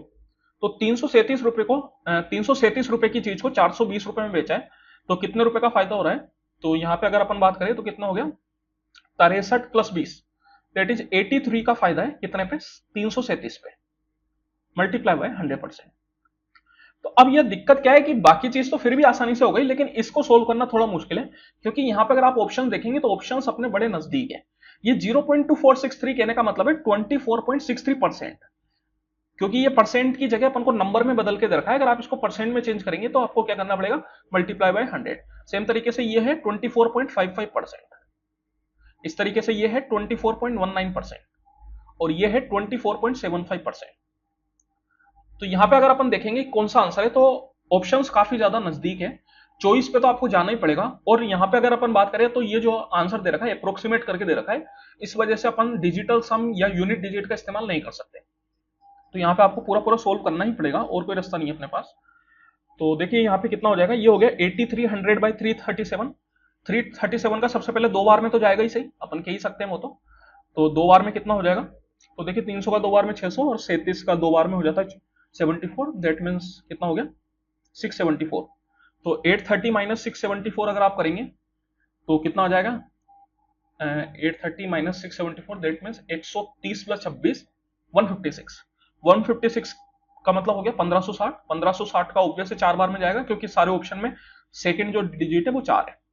तो 1560 अपना आ रहा था, और 337 का अगर मैं 4 बार में करूं तो कितना आएगा, तो 7 चौको 28 की 8, 2 कैरी चला गया, 4 3 12 और 2 14 की 4, 1 कैरी चला गया अपने पास, 4 3 12 और 1 13, 1348। 1560 माइनस 1348 अगर अपन करेंगे तो कितना आ जाएगा, ये हो गया देखिए कितना 160 प्लस 52, दैट मीन्स 212। 212 का मतलब 2120। तो 2120 के हिसाब से कितना जाएगा ये, तो 337 का ये मेरे हिसाब से 7 बार में तो नहीं जाएगा, है ना, 7 बार में तो कहां से जाएगा, 7 बार में तो काफी ज्यादा हो गया, 6 बार में शायद चला जाए, देख लेते हैं। 7 6 42 की 2, 4 कैरी चला गया, 6 3 18 और 4 22 की 2, फिर 2 कैरी चला गया, 6 3 18 और तो 2022, दैट मीन्स अपन बोल सकते हैं कि 6 बार में चला गया, तो उस हिसाब से 24 समथिंग आएगा। तो कौन सा ऑप्शन हो जाएगा, ऑप्शन नंबर 1। अब अपन को एकदम यूनिट डिजिट निकालने की जरूरत नहीं, क्योंकि यहाँ पे मैं बोल सकता हूँ कि जो जितने भी नंबर है उनमें थर्ड वाली डिजिट अलग अलग है, तो उसके हिसाब से अपन बोल सकते हैं कि आंसर हो जाएगा ऑप्शन नंबर 1। लेकिन यहां तक अपन को जाना पड़ेगा, ठीक, चलिए। If the length and breadth of a cuboid are increased by 6% and 8% respectively, then the percentage increase in its volume। अगर लेंथ और ब्रेथ जो है क्यूबॉइड की वो 6% और 8% बढ़ाई है, तो वॉल्यूम में कितने परसेंट का इंक्रीज हुआ होगा, ये अपन से पूछा जा रहा है। अब यहां पे आप देखिए, जब कभी भी अपन क्यूबॉइड के वॉल्यूम की बात करते हैं तो उसमें 3 चीजें होती हैं, लेंथ, ब्रेथ और हाइट। हाइट के बारे में अपन को कुछ भी नहीं दे रखा। अगर कुछ भी नहीं दे रखा तो फिर आपको ये मान के चलना है कि हाइट सेम है। अगर आपने हाइट को सेम नहीं माना तो फिर आप इस क्वेश्चन को सोल्व नहीं कर सकते। तो हमेशा पॉजिटिव अप्रोच आपको रखनी है क्वेश्चन के प्रति। तो हाइट को मैंने मान लिया कि कुछ भी चेंज नहीं हुआ, दैट मीन्स क्या है 0%। तो 0% हुआ तो जो अपना वॉल्यूम होगा वो पूरी तरीके से लेंथ और ब्रेथ के ऊपर ही डिपेंड करेगा। तो यहाँ पे लेंथ और ब्रेथ का ओवरऑल इंक्रीज निकालने के लिए अपन एक फॉर्मूला इस्तेमाल कर सकते हैं, x1 plus x2 plus x1 x2 बटा 100%। जहां पर x1 और x2 उनके साइन के साथ आएंगे। अगर दोनों इंक्रीज हुआ है तो दोनों प्लस साइन, अगर एक इंक्रीज हुआ और एक डिक्रीज हुआ है तो डिक्रीज वाला माइनस साइन के साथ आएगा। लेकिन यहाँ पे दोनों चीज इंक्रीज हुई है, तो ये 6, ये 8 और ये 6 इंटू 8 बटा 100। तो 6 प्लस 8 हो गया अपने पास 14, और ये हो गया 6 8 जा 48, 48 बाय 100 मतलब 0.48, तो ये हो गया 14.48%। That is option number 3। यहाँ पे अपन ने हाइट को 0% मान लिया, इसलिए कोई दिक्कत नहीं है। वैसे अगर तीनों का आप साथ में इंक्रीज निकालते तो उसका फॉर्मूला बनता है x1 plus x2 plus x3 plus x1 x2 plus x2 x3 plus x3 x1 बटा 100 प्लस x1 x2 x3 बटा 10,000। लेकिन यहाँ पे जैसा कि मैंने बोला कि हाइट जो है वो 0% बढ़ी है, तो अगर आप x3 को 0 डालेंगे तो आपके पास सब कुछ खत्म हो जाएगा, बस x1 रहेगा, x2 रहेगा और x1 x2 बटा 100 रहेगा। तो एक तरीके से अपन डायरेक्ट निकाल सकते हैं उसको, क्या आ जाएगा answer, option number 3। The following pie chart represents the data of movies released in a city throughout a year. The combined angle made by January, March and July, September is then the combined angle made by April, June and October, December. तो यहाँ पर देखिए question आपसे बोल रहा है, एक pie chart आपको दे रखा है जो कि मूवीज का डेटा बताता है कि एक साल में मूवी कितनी रिलीज हुई अलग अलग महीने में। मतलब कहने का मतलब ये है कि जो जनवरी, मार्च और जुलाई, सितंबर के द्वारा मिलकर बनाया गया एंगल है वो कितना डिग्री ज्यादा या कम है अप्रैल, जून और अक्टूबर, दिसंबर के द्वारा मिलकर बनाए गए एंगल से। तो यहां पे सबसे पहले तो अगर मैं जनवरी, मार्च और जुलाई, सितंबर की बात करूं तो देखिए जनवरी, मार्च ये है आपके पास ब्लू कलर का, दैट इज कितना 150। फिर जुलाई, सितंबर की अगर अपन बात करें तो वो ये है ग्रे कलर का, दैट इज कितना 170। तो ये मिला के कितना हो गया, तो मिला के हो गया 320। लेकिन ये डिग्री नहीं है और ना ही ये परसेंटेज है, ये आपको क्या दे रहा है, ये आपको डेटा दे रहा है मूवी की रिलीज का। मतलब ये एक नंबर है, दैट इज कि 320 मूवी रिलीज हुई मिला के। और सेम तरीके से अगर आप अप्रैल, जून और अक्टूबर, दिसंबर की बात करें तो अप्रैल, जून ये है आपके पास, दैट इज 210। और अक्टूबर, दिसंबर की अगर मैं बात करूं तो वो ये है अपने पास येलो कलर का, दैट इज 190। तो यहां पे मिला के कितनी मूवी रिलीज हुई, तो यहां पे मिला के 400 मूवी रिलीज हुई।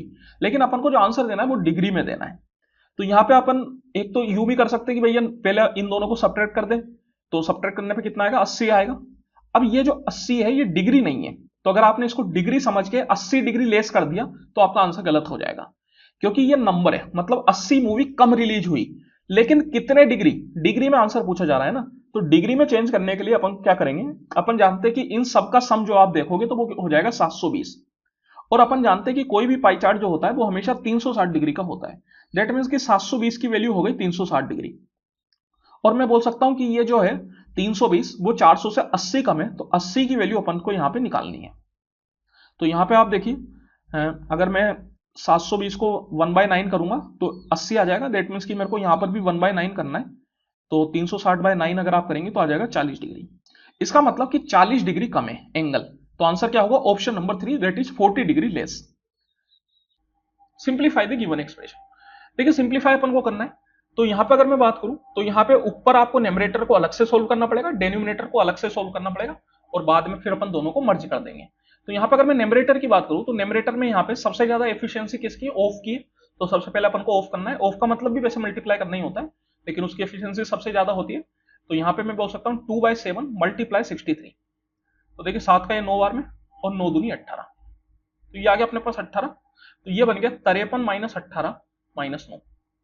तो ये कितना हो गया, सॉरी 19 नहीं 9 है ना। तो 18 और 9 कितना हो गया अपने पास, 18 और 9 27 हो गया। तो 53 माइनस 27, 53 में से अगर आप 27 घटाओगे तो कितना आ जाएगा आपके पास, तो 23 और 3 26, तो ये आ गया 26 के बराबर। फिर यहाँ पे अगर मैं बात करूं तो यहाँ पे ऑफ से भी ज्यादा जो प्राथमिकता होती है वो ब्रैकेट की होती है। सबसे पहले आपको ब्रैकेट करना है, तो ये ब्रैकेट को आप सबसे पहले सोल्व करेंगे। तो 96 माइनस 31, तो 6 में से 1 गया 5, 9 में से 3 गया 6, तो ये आ गया 65। अब यहाँ पे आप ऑफ को सबसे पहले परफॉर्म करेंगे, तो 2/5 मल्टीप्लाई 65, तो 5 का 13 बार में, और 13 दूनी 26, तो ये आपके पास बन गया 72 माइनस 26। तो 72 में 26 अगर आप घटाएंगे तो कितना आएगा, 12 में 6 गया 6, और 6 में 2 गया 4, तो ये हो गया 26/46।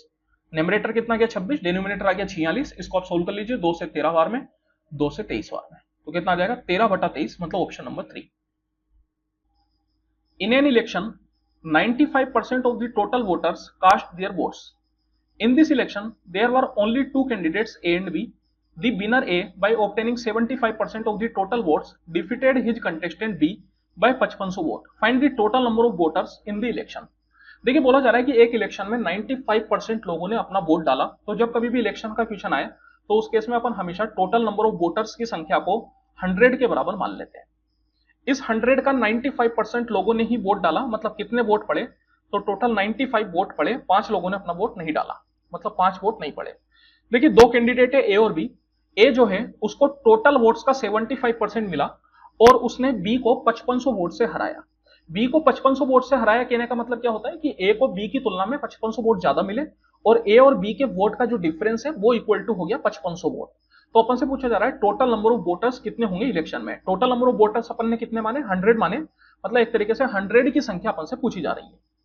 अब यहाँ पे आप देखिए, जब कभी भी अपन टोटल वोट्स होते हैं बोलते हैं तो उसको बोलने का दो तरीका है। एक तो वो वोट जो पड़े, कितने वोट पड़े, 95 वोट, और एक वो जो डाल सकते थे। तो कितने लोग डाल सकते थे, 100।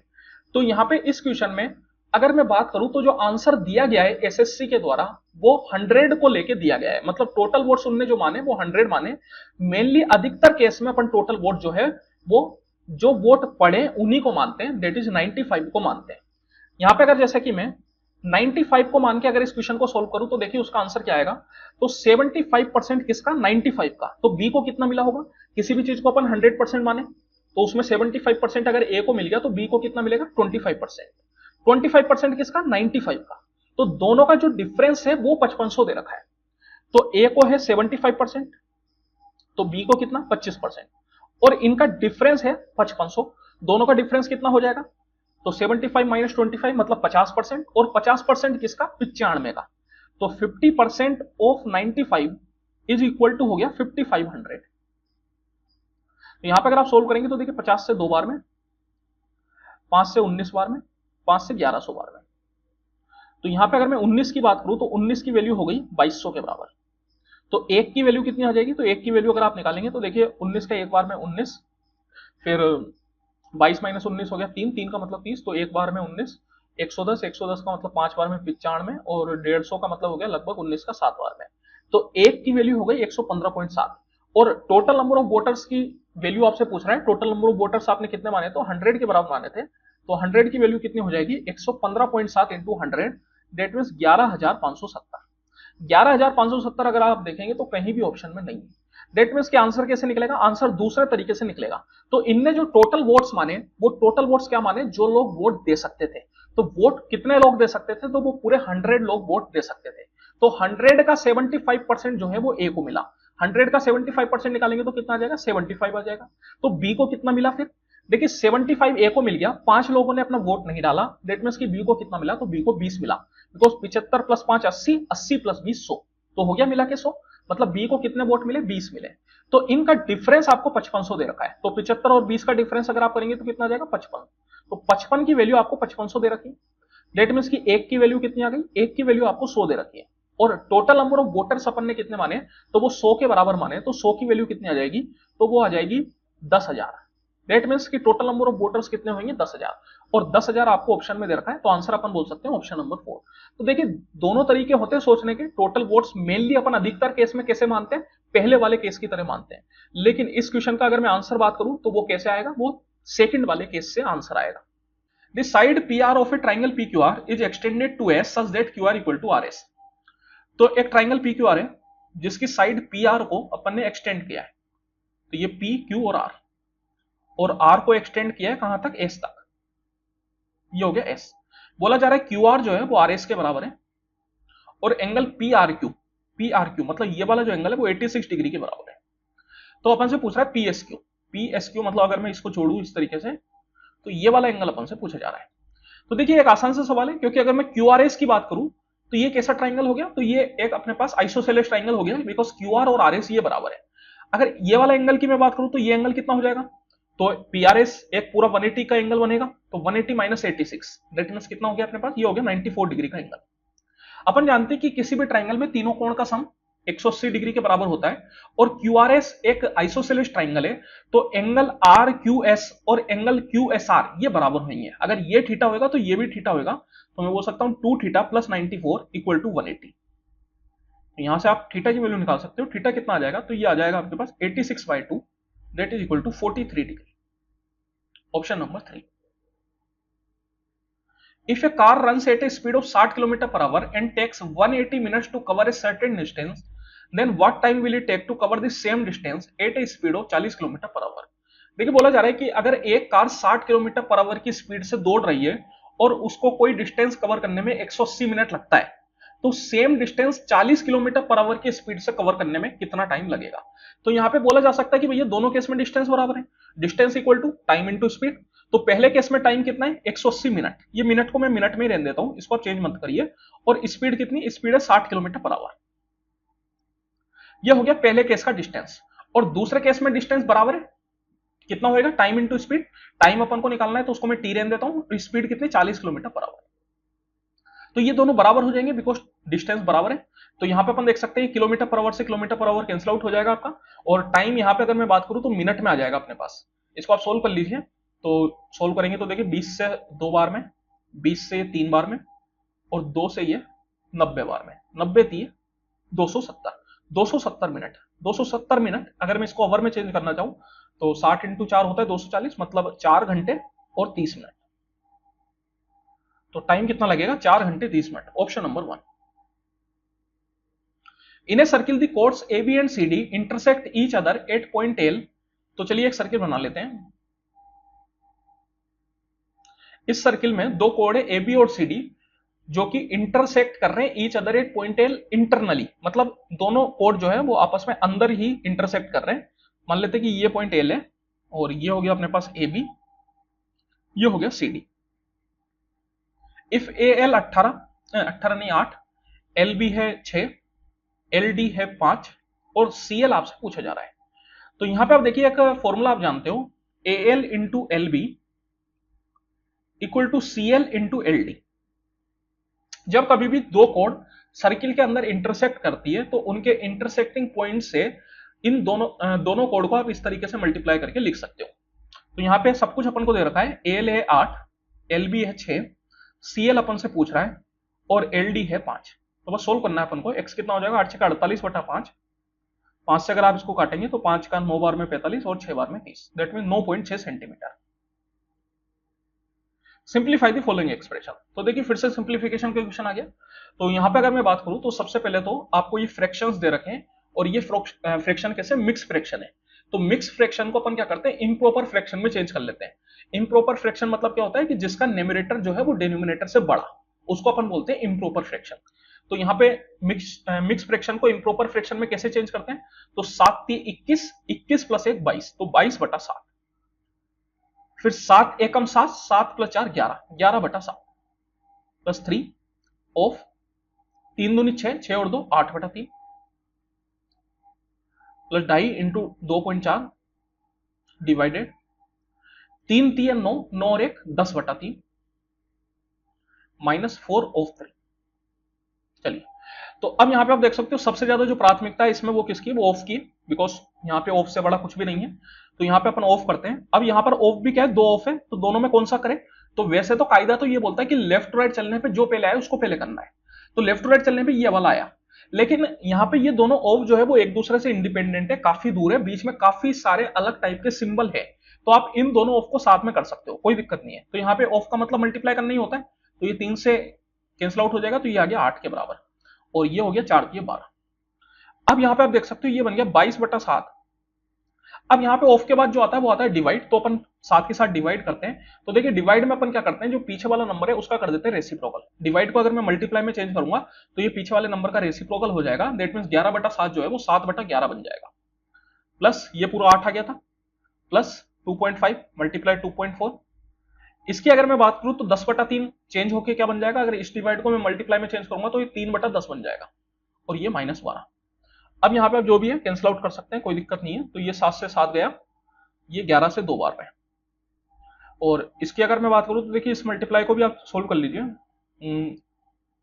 जैसे यहाँ पे 2.5 से ये 4 बार में चला जाएगा, और ये 4 से 0.6 बार में, तो 0.6 इंटू 3, तो ये तो आ गया 2, ये आ गया 8, और 0.6 इंटू 3 मतलब हो गया 1.8 माइनस 12।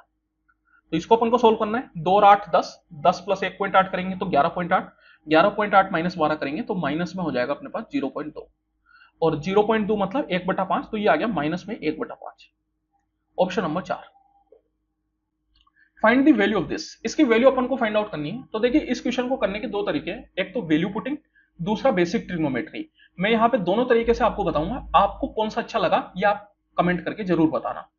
तो यहाँ पे आप देखिए इस क्वेश्चन की अगर मैं बात करूं तो यहाँ पे अपन थीटा को क्या डाल सकते हैं, क्या थीटा को मैं 0 डाल सकता हूं क्या।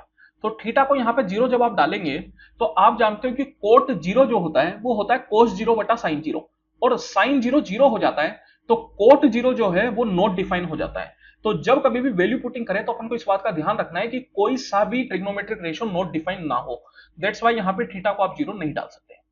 फिर 0 के बाद कौन सा आया, क्या 90 डाल सकता हूं क्या? तो 90 की अगर मैं बात करूं तो सेक 90 जो होता है वो नॉट डिफाइन हो जाता है, इस वजह से यहां पे आप 90 भी नहीं डाल सकते। तो यहां पे जो अपना अच्छा एंगल है वो क्या है, वो है 45। 45 आप डालिए, कोई दिक्कत नहीं है।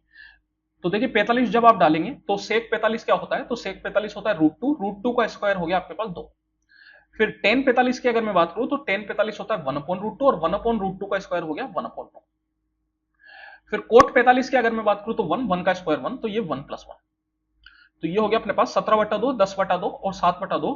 तो नीचे में 2 आ गया एक तरीके से, 17 + 10 + 7 ऐड करेंगे तो कितना आ जाएगा, तो कितना हो गया, 17 + 17 34, 34/2 17। That means option number 3। तो ये तो हुआ वैल्यू पुटिंग।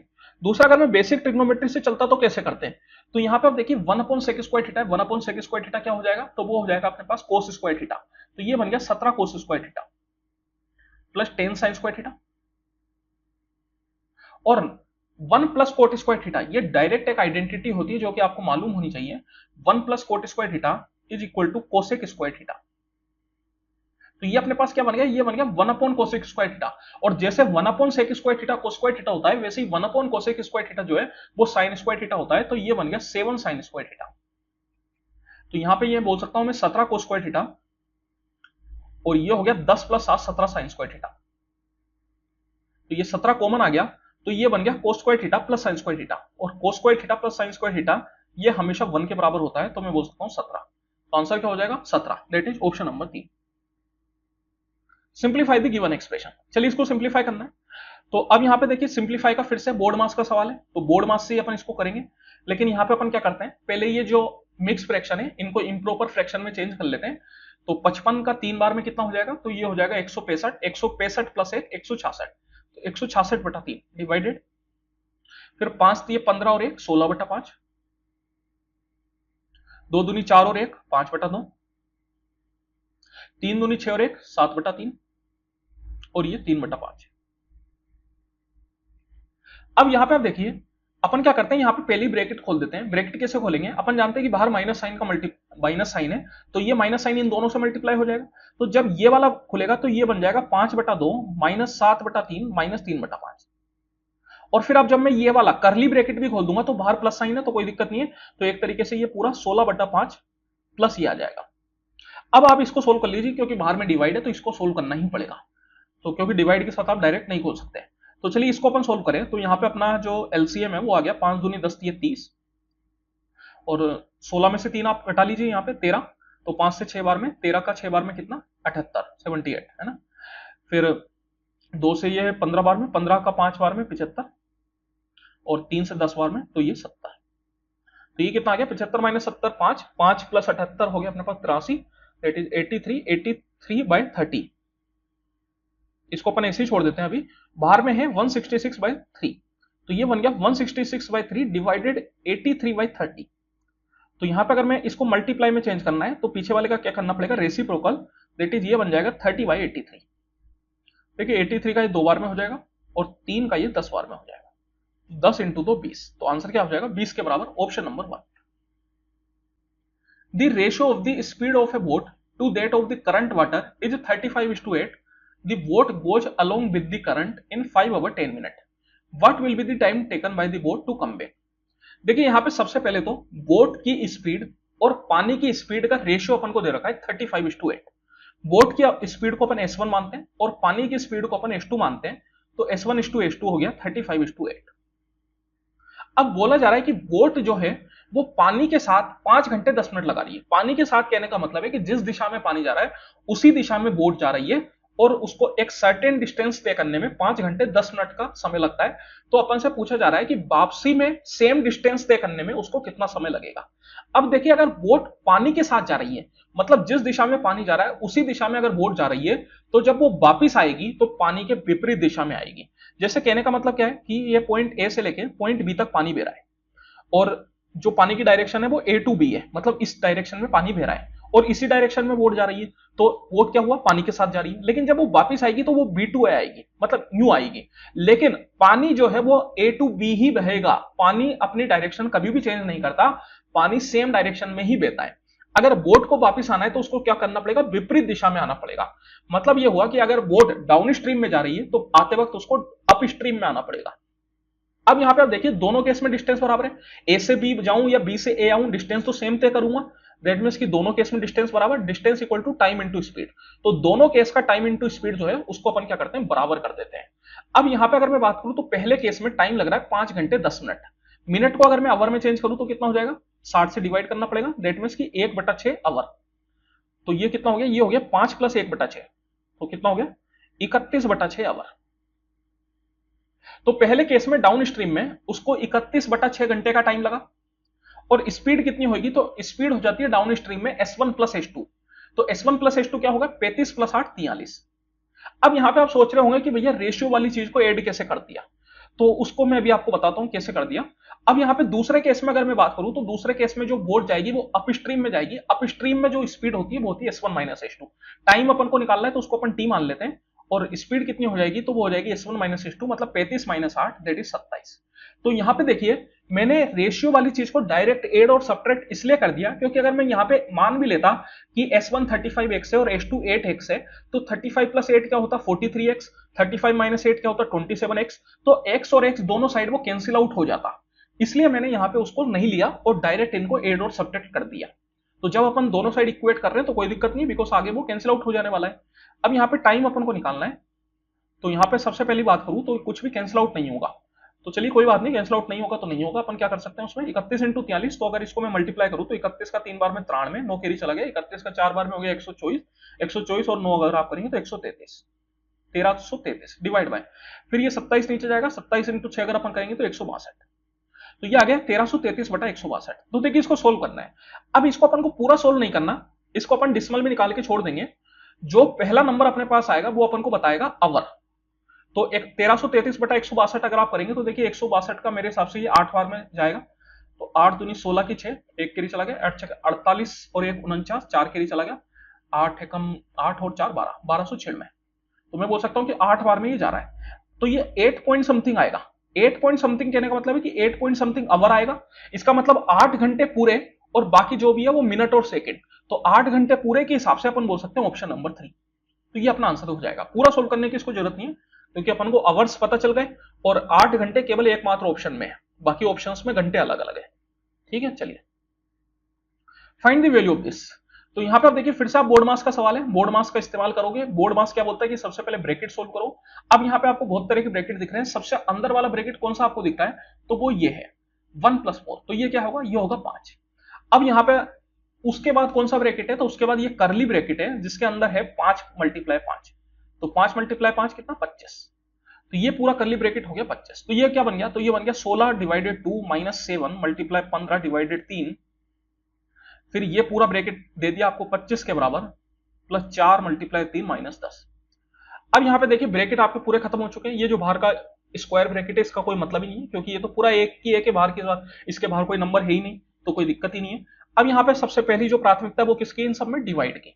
तो 16/2 करेंगे तो 8, 15/3 करेंगे तो 5। ठीक है, फिर यहां पे ये हो गया अपने पास 8 माइनस, अब यहां पे मल्टीप्लाई भी कर लेते हैं क्योंकि डिवाइड के बाद मल्टीप्लाई आता है। तो 7 × 5 = 35 प्लस 25, 4 × 12 - 10।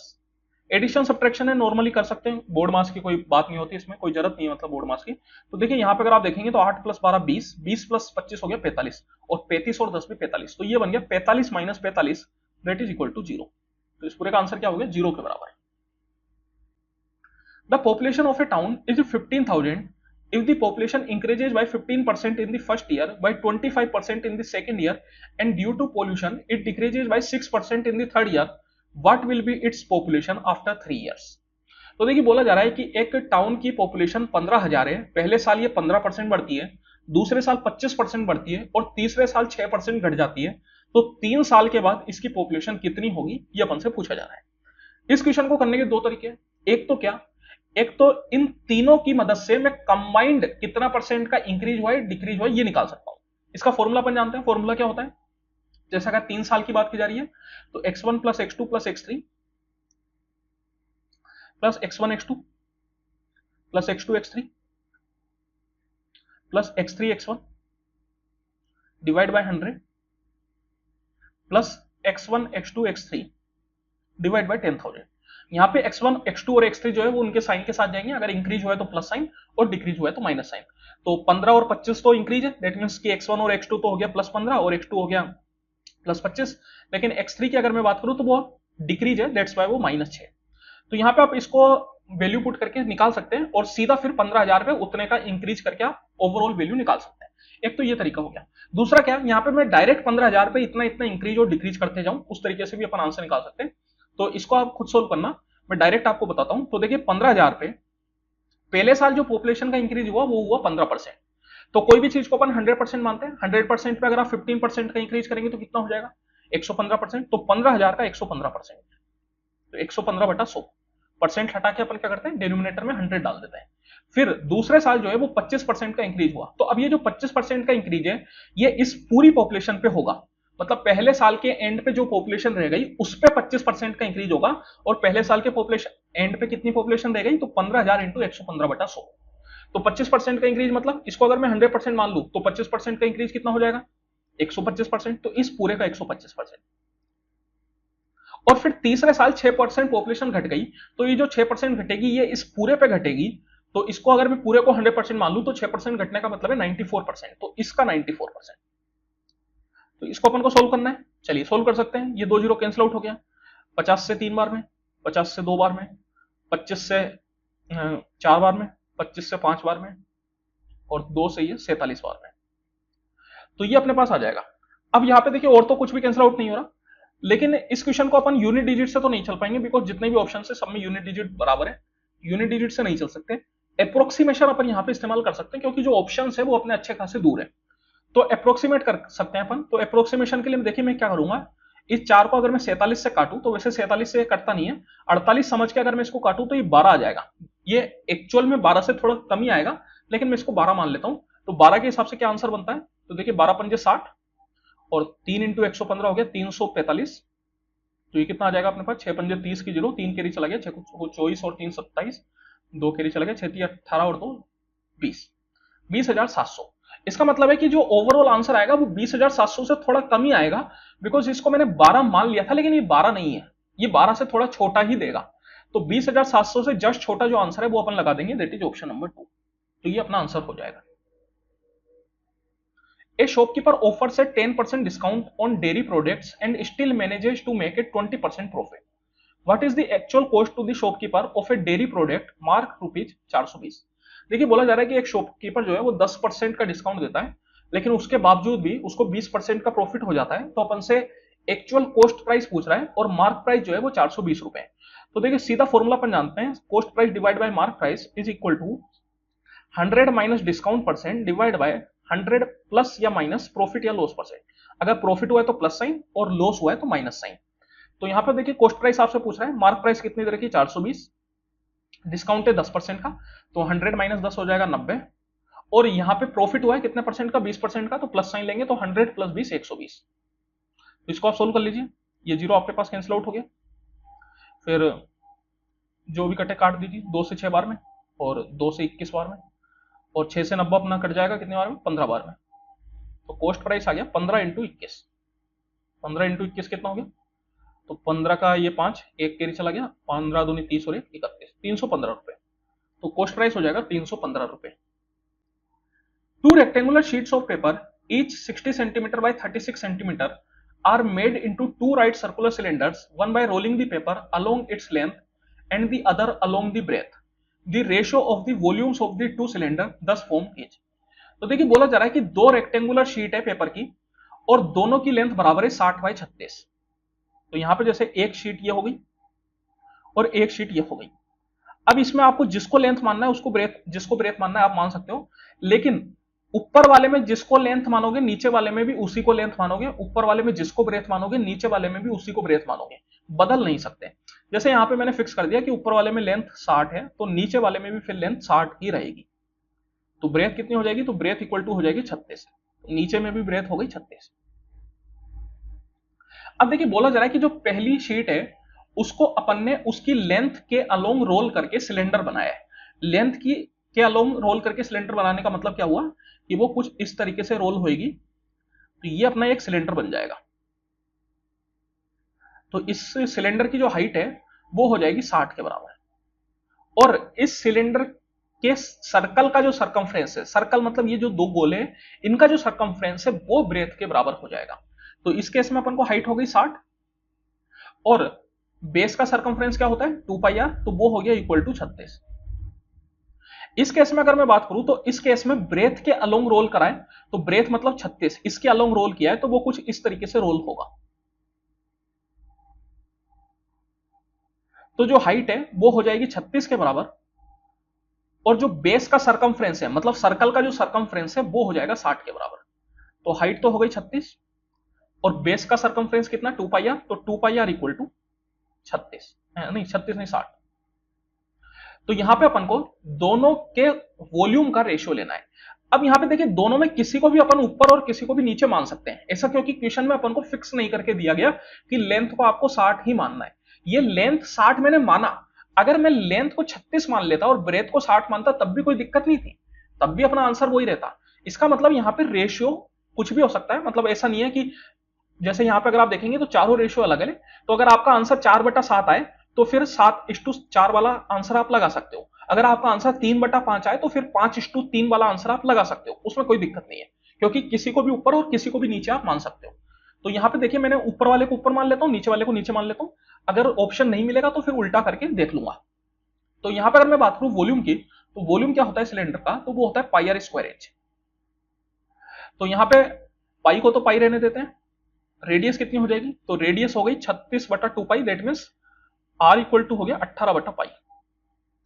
तो 18/पाई इंटू 18/पाई, और हाइट कितनी हो गई, तो हाइट हो गई 60 के बराबर। इस वाले केस में बात करूं तो आर कितनी हो जाएगा, आर हो जाएगा 30/पाई। तो डिवाइड बाय पाई इंटू 30/पाई इंटू 30/पाई इंटू 36। देखिए इसको अपन को सोल्व करना है, सोल्व कर सकते हैं आप। ये पाई तो अपना सारा कैंसिल आउट हो ही गया, जितने भी पाई थे सब कैंसिल आउट हो गए। फिर ये 18 से 2 बार में चला जाएगा, और 30 दूनी 60, तो 60 से ये पूरा चला जाएगा, फिर 6 से ये 3 बार में, और 6 से ही 5 बार। तो ये आ गया 3:5, ऊपर 3 नीचे 5। लेकिन अगर आप देखेंगे ऑप्शन में तो 3:5 नहीं है, तो ये चीज मैंने आपको पहले ही बोल दी कि अगर आपका आंसर ना मिले तो आप इसको उल्टा कर सकते हो, क्योंकि ऐसा कोई फिक्स नहीं है कि अपन ऊपर वाले को ही वॉल्यूम को अपन को ऊपर रखना है और नीचे वाले को नीचे रखना है। ये तो मैंने बना दिया ना। अगर मैं ये नीचे वाला जो फिगर था ये अगर मैं ऊपर बना देता तब तो फिर ऊपर की साइड 5 और नीचे की साइड 3 आता, तो आंसर क्या बनता 5:3 बनता। तो क्वेश्चन में अपन को ये चीज नहीं दी गई कि लेंथ आपको 60 को ही मानना है या 36 को ही मानना है, आप जिसको भी माने कोई दिक्कत नहीं है। ठीक है, तो आंसर क्या हो जाएगा option number 2। A man travels some distance from his house to the exhibition ground by an auto at a speed of 30 km per hour and returns by a cab at a speed of 50 km per hour. What is his average speed? तो देखिए बोला जा रहा है कि एक आदमी house से एग्जीबिशन ग्राउंड जाता है 30 किलोमीटर पर आवर की स्पीड से, और वापस आते वक्त वो 50 किलोमीटर पर आवर की स्पीड से आता है। तो टोटल जर्नी की एवरेज स्पीड अपन से पूछी जा रही है। तो यहाँ पे मैं बोल सकता हूँ कि हाउस से एग्जीबिशन का जो डिस्टेंस रहेगा सेम डिस्टेंस वापस आते वक्त रहेगा। तो जब कभी भी डिस्टेंस बराबर होता है तो एवरेज स्पीड जो है वो डायरेक्टली इक्वल हो जाती है 2 times S1 S2 divide by S1 plus S2। S1 और S2 क्या है, S1 है हाउस से एग्जीबिशन जाने वाली स्पीड और S2 है एग्जीबिशन से हाउस की ओर आने वाली स्पीड। तो S1 हो गया अपने पास 30 और S2 हो गया 50 डिवाइड बाय 30 प्लस 50। तो इसको अपन को सोल्व करना है। तो देखिए 30 प्लस 50 हो गया 80, 2 से आप काट सकते हैं इसको 40 बार में, ये 1 0 आपका कैंसिल आउट हो जाएगा। तो ये हो गया 150/4, 150/4 मतलब 37.5। तो एवरेज स्पीड कितनी आ जाएगी पूरी जर्नी की 37.5।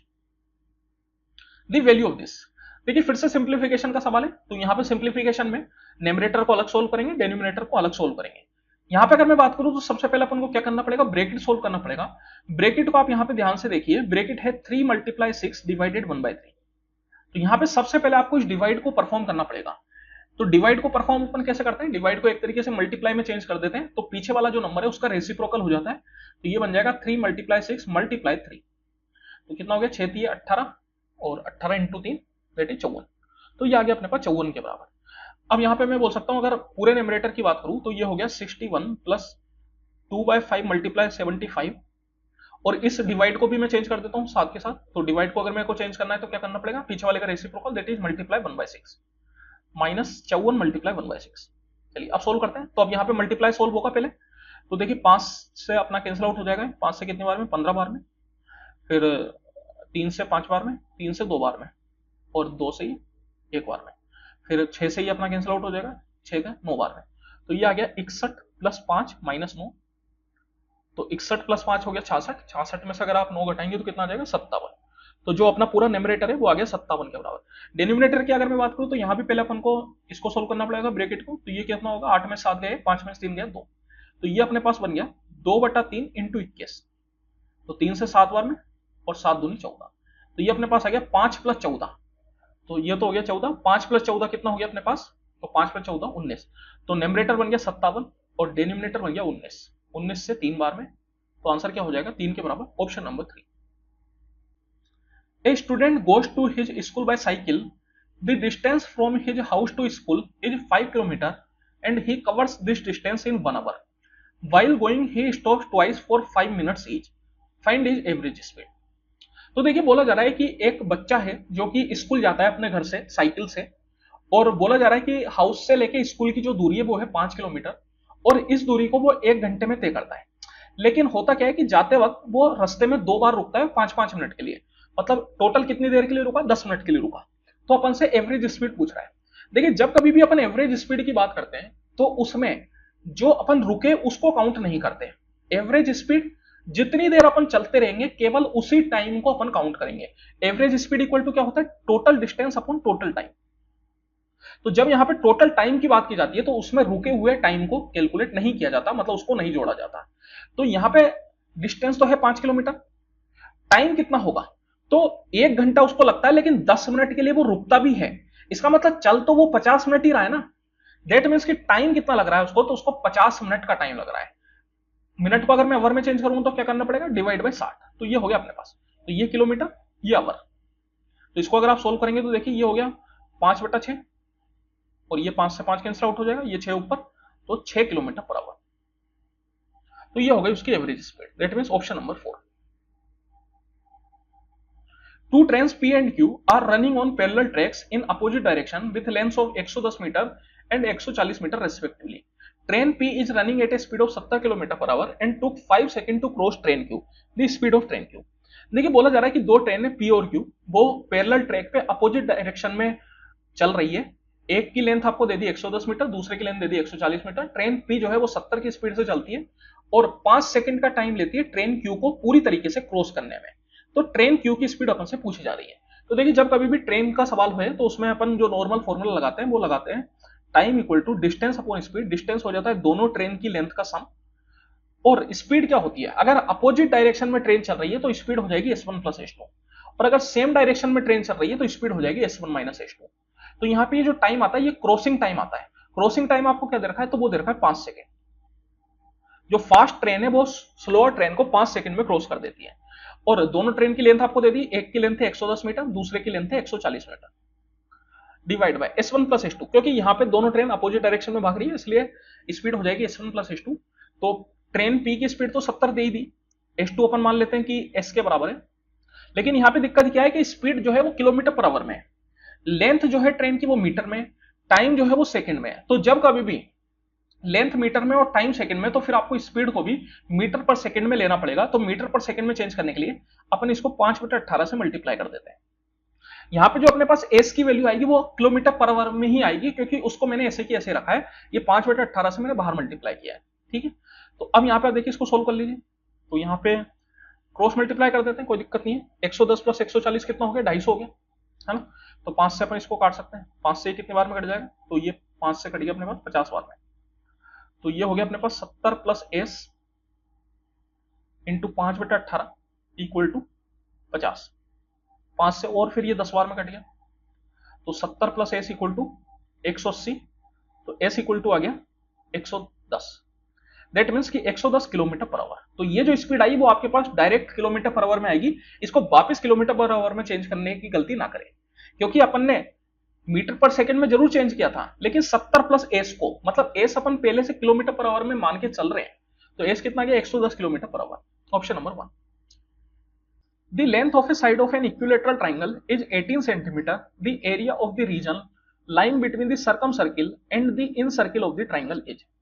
तो यहाँ पे आप देखिए इक्विलेटरल ट्राइंगल आपको दे रखा है और इसकी जो साइड है वो है 18 सेंटीमीटर। तो अपन से सरकम सर्किल और इन सर्किल के बीच का जो रीजन है उसका एरिया पूछ रहा है। सबसे पहले तो अगर मैं सरकम सर्किल की बात करूं तो सरकम सर्किल कैसे बनता है, तो देखिए सरकम सर्किल कुछ इस तरीके से बनता है। एक सर्किल जो इस ट्राइंगल के तीनों वर्टिसेज को होल्ड करता है, मतलब उसके सरकमफ्रेंस के ऊपर तीनों वर्टिसेज आते हैं, तो ये हो गया सरकम सर्किल। और इन सर्किल नाम से ही पता चल रहा है कि अंदर की साइड बनाया जाएगा ये सर्किल। और कैसे बनेगा, तो ट्राइंगल की तीनों साइड को टच करते हुए एक सर्किल बनेगा कुछ इस तरीके से। तो देखिए इक्विलेटरल ट्राइंगल के केस में सरकम सर्किल और इन सर्किल दोनों का जो सेंटर होता है वो सेम होता है, लेकिन स्केलन और आइसोसेलेस के केस में ऐसा नहीं होता। वैसे इससे कोई फर्क नहीं पड़ने वाला, अपना आंसर आ जाएगा बिना उसके भी, लेकिन एक इन्फॉर्मेशन है तो मैंने आपको बता दी, वैसे आपको पता होगी, कोई दिक्कत नहीं है। अब यहाँ पे आप देखिए, अगर मेरे को बीच वाला रीजन निकालना है जो इन दोनों सर्किल के बीच में लाई करेगा, तो वो कौन सा रीजन है, तो वो ये वाला रीजन है। तो इसकी वैल्यू अपन को फाइंड आउट करनी है। तो मैं बोल सकता हूं कि अगर बड़े वाले सर्किल के एरिया में से छोटे वाले सर्किल के एरिया को मैं सब्ट्रैक्ट कर दूं तो मेरे को ये बीच वाला रीजन मिल जाएगा। बड़े वाला सर्किल मतलब सरकम सर्किल। सरकम सर्किल की रेडियस को अपन क्या मान लेते हैं, तो उसको अपन कैपिटल आर मान लेते हैं, तो ये हो गया पाई कैपिटल आर स्क्वायर। और इन सर्किल की जो रेडियस है उसको अपन स्मॉल आर मान लेते हैं, तो ये हो गया पाई स्मॉल आर स्क्वायर, क्योंकि सर्किल का एरिया क्या होता है, पाई आर स्क्वायर। ठीक है, अब यहाँ पे अपन को निकालना है कैपिटल आर और स्मॉल आर। देखिए कैपिटल आर इक्वल टू होता है एबीसी बाय 4 डेल्टा। कोई भी तरह का ट्राइंगल हो तो कैपिटल आर अगर आपको निकालना है तो एबीसी बाय 4 डेल्टा होता है। एबीसी मतलब तीनों साइड ए बी और सी, और डेल्टा मतलब ट्राइंगल का एरिया। अगर राइट एंगल ट्राइंगल है तो उस केस में आसानी से अपन डेल्टा निकाल सकते हैं, और बाकी अगर कोई है जैसे स्केलर ट्राइंगल है तो फिर तो उसमें आपको हीरोन्स फॉर्मूला लगाना पड़ेगा। और इक्विलेटरल ट्राइंगल है तो उसमें तो अपन डायरेक्ट फॉर्मूला जानते हैं, √3/4 into side square. Isosceles triangle के केस में भी अपन डायरेक्ट फॉर्मूला जानते हैं। और जो स्मॉल आर होता है वो इक्वल टू होता है delta by S. Small r मतलब इन सर्किल का रेडियस, और डेल्टा तो वही है सेम ट्राइंगल का एरिया। एस है सेमी पेरीमीटर। सेमी पेरीमीटर क्या होता है, पेरीमीटर का आधा। नाम से ही पता चल रहा है, सेमी मतलब आधा और पेरीमीटर पेरीमीटर। तो यहां पे आप देखिए इक्विलेटरल ट्राइंगल के केस में कैपिटल आर डायरेक्ट आपको याद होना चाहिए a/√3 होता है, और स्मॉल आर जो है वो a/2√3 होता है। तो यहां पे अपन डायरेक्ट इसका इस्तेमाल कर सकते हैं। पाई आप कॉमन ले लीजिए, पाई हो गया 22/7।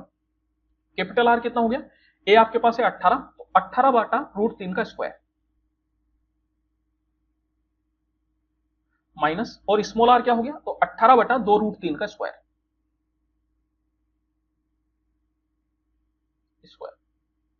तो यहां पे देखिए 18 का जो स्क्वायर है वो उसको मैं कॉमन ले लेता हूं, 324।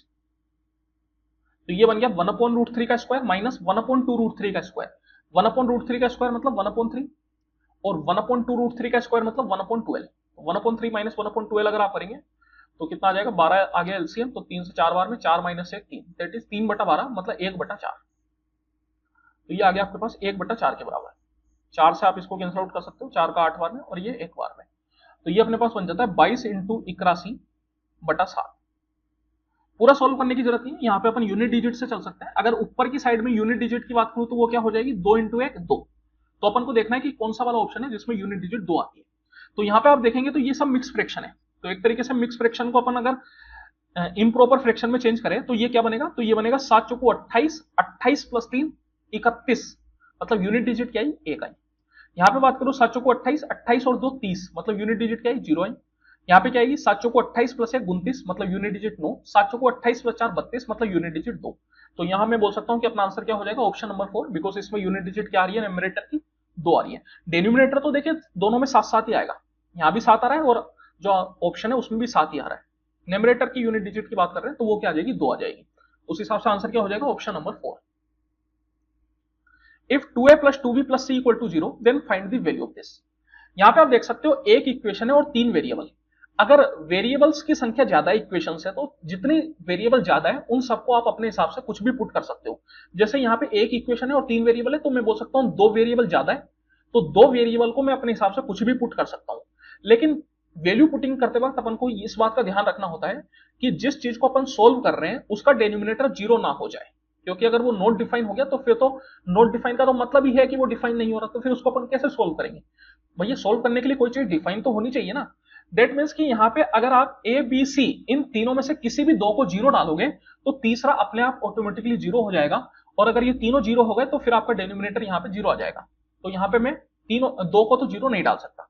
उसके अलावा आप कुछ भी डालिए, कोई दिक्कत नहीं है। तो यहाँ पे अगर जैसे मैं a इक्वल टू 1 और b इक्वल टू -1 डालू, तो यहाँ पे आप देखिए 2 into 1 plus 2 into -1 plus c equal to 0, तो c अगर आप निकालेंगे तो c आपके पास 0 आ जाएगा, क्योंकि ये आपके पास कैंसिल आउट हो जाएगा, तो c आ गया 0।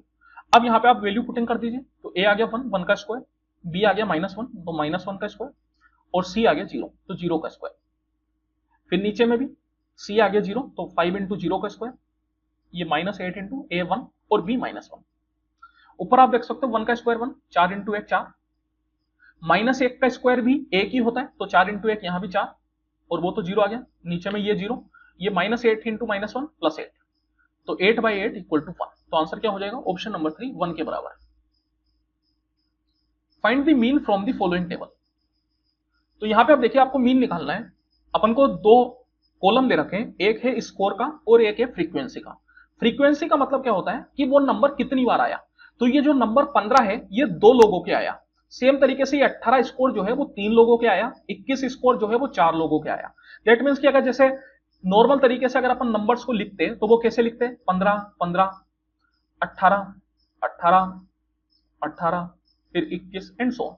तो दैट मीन्स कि 2 15 है, तो उन 2 15 को बोलने का मतलब क्या है? फ्रीक्वेंसी 2 हो गई 15 की, 3 बार 18 है, मतलब क्या हुआ? फ्रीक्वेंसी 3 हो गई 18 की।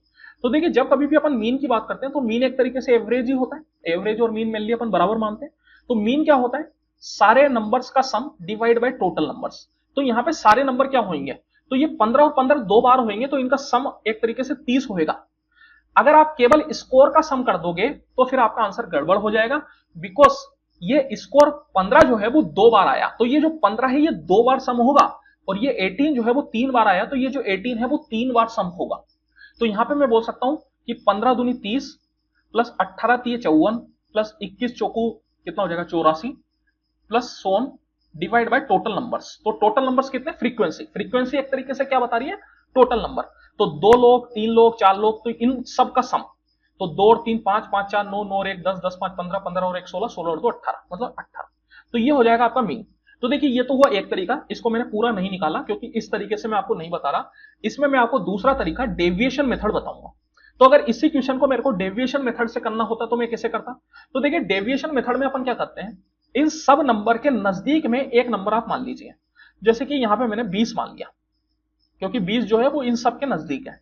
मैंने मान लिया कि जो मीन आएगा वो 20 आएगा, लेकिन ये तो मैंने माना है, जरूरी नहीं है कि यही आए। तो अब यहां पे आप देखिए कितना चेंज आ रहा है। तो देखिए 2 लोगों का स्कोर 15 आया, मैंने क्या माना था? 20, लेकिन 20 की जगह 15 आया, मतलब कितने का अंतर आ गया? 5 का अंतर आ गया। और कितने लोगों में? 2 लोगों में। तो 5 दूनी 10, मतलब ओवरऑल कितने का अंतर आ गया? तो 10 का। 10 कम है इसलिए माइनस साइन। फिर यहां पे 18 स्कोर आया, मैंने 20 माना, 18 आया, मतलब 2 का अंतर है। कितने लोगों पे? 3 लोगों पे। तो 2 इंटू 3 6, मतलब 6 का अंतर आ गया। फिर 21 आया, डेट में इसके अंतर कितने का आया? +1 का। और कितने लोगों पे? 4 लोगों पे। तो टोटल इस अंतर कितना आ गया? 1 इंटू 4 प्लस 4। यहाँ पे बड़ा है इसलिए प्लस साइन, अगर छोटा होगा तो माइनस है, बड़ा होगा तो प्लस साइन। यहाँ पे आप बोल सकते हो +2 का अंतर, और कितने लोगों पे? 1 लोगों पे, तो +2, 2 इंटू 1 2। फिर यहाँ पे 1 का अंतर लेकिन -1, तो -1 इंटू 5 -5। फिर यहाँ पे +3 इंटू 1 +3, यहाँ पे +4 इंटू 2 +8। तो ये हो गया अपना। अब इसको अपन बांट देंगे टोटल लोगों में, तो टोटल लोग कितने थे? 18, तो 18 में इसको अपन बांट देंगे। तो यहां पे आप देखिए इसको सोल्व कर लीजिए, कितना हो जाएगा? ये 4 + 2 6, तो ये तो आपका -6 + 6 तो कैंसिल आउट हो गया। फिर 8 और 3 11 हो गया, और ये हो गया -15, -15 + 11 करेंगे तो -4, तो ये आ गया 20 - 4/18। 4/18 अगर आप सोल्व करेंगे तो देखिए कितना आ जाएगा। तो 4/18 का मतलब क्या हो गया? 18 दूनी हो गया 36 माइनस 0 पॉइंट, ये हो गया 40, 40 मतलब वही 36, तो 0.22, दैट मीन्स ये अपना पास हो गया 19.78। That is option number 4।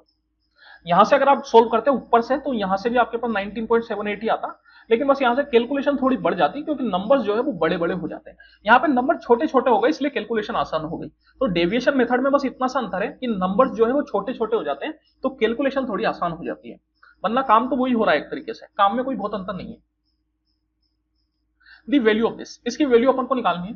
तो देखिए इस केस में एक फॉर्मूला आपको याद होना चाहिए, sin² A plus sin² B equal to 1 whenever A plus B equal to 90 degree.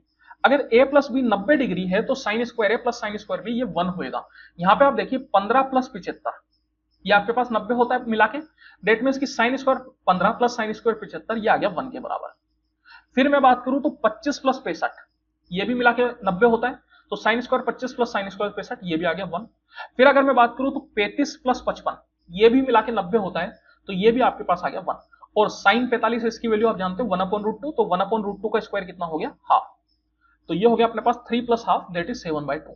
तो आंसर क्या हो जाएगा, option number 1। The following bar graph shows the production of cement of 4 company W, X, Y and Z over the years। तो यहाँ पे आप देखिए एक बार ग्राफ आपको दे रखा है जो कि सीमेंट का प्रोडक्शन बताता है इन लाख टन। तो ये जितना भी डाटा है वो काय में, लाख टन में, और 4 अलग अलग कंपनी है W, X, Y और Z। चलिए क्वेश्चन है the production of cement by company X in 2020 and production of cement by company Z in 2022 together is what percentage of the production by company W इन 2021। तो company x का 2020 में जो production है, तो कितना production है, देखिए कंपनी एक्स यहां पर है और 2020 कौन सा है, ये ब्लू कलर का। तो ब्लू कलर की अगर मैं बात करूं तो उसमें कितना प्रोडक्शन है, उसमें 30 का प्रोडक्शन है। ये हो गया कंपनी एक्स का 2020 का प्रोडक्शन। फिर कंपनी जेड का 2022 का प्रोडक्शन, कंपनी जेड यहां पर है, 2022 कौन सा है, ग्रे कलर का। ग्रे कलर की अगर मैं बात करूं तो सीधी लाइन जब आप खींचेंगे तो ये आ जाएगा 25 के बराबर। तो ये आ गया 25। तो इनका टूगेदर प्रोडक्शन मतलब मिला के कितना प्रोडक्शन हो गया, 55 के बराबर। ये सारा डेटा जो है लाख टन में, लाख टन को आप भूल जाइए, कोई दिक्कत नहीं है, क्योंकि जब अपन परसेंट निकालेंगे तो वो ऊपर नीचे कैंसिल आउट हो जाएगा। अब अपन से पूछ रहा है कि ये जो 55 है वो कंपनी डब्ल्यू का 2021 में जो प्रोडक्शन है उसका कितना परसेंट है। तो कंपनी डब्ल्यू का 2021 में कितना प्रोडक्शन है, तो देखिए कंपनी डब्ल्यू ये है 2021 कौन सा, ये बीच वाला, दैट मींस ब्राउन कलर, जो कि कितना है 25 के बराबर। तो कंपनी डब्ल्यू का जो प्रोडक्शन है 2021 में वो है 25 के बराबर। तो अपन से ये पूछ रहा है कि जो 55 है वो 25 का कितना परसेंट है। तो 55/25 मल्टीप्लाई 100%। तो 25 से ये 4 बार में, और 55 इंटू 4 हो जाएगा 220%। तो कितना परसेंट है, 220, that means option number 4। Simplify, चलिए सिंप्लीफाई का क्वेश्चन है। तो यहाँ पे देखिए ये तो बहुत आसान सा सवाल है। अपन जानते हैं कि सबसे पहले यहाँ पे डिवाइड होगा, तो ये 5 से 9 बार में चला जाएगा, और फिर ये 9 इंटू 5 हो जाएगा, दैट इज 45, प्लस 10 माइनस 5, तो कितना हो गया 45 plus 10 55, 55 minus 5 that is 50। Option number 3। The ratio of the slant height and the height of a cone is 4:3. If the curved surface area of the cone is 4√7 pi square units, then the radius of the cone is।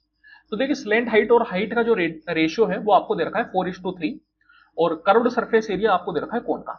जैसे कि अगर मैं कोन बनाना चाहूं तो कुछ इस तरीके से कोन अपन बनाते हैं।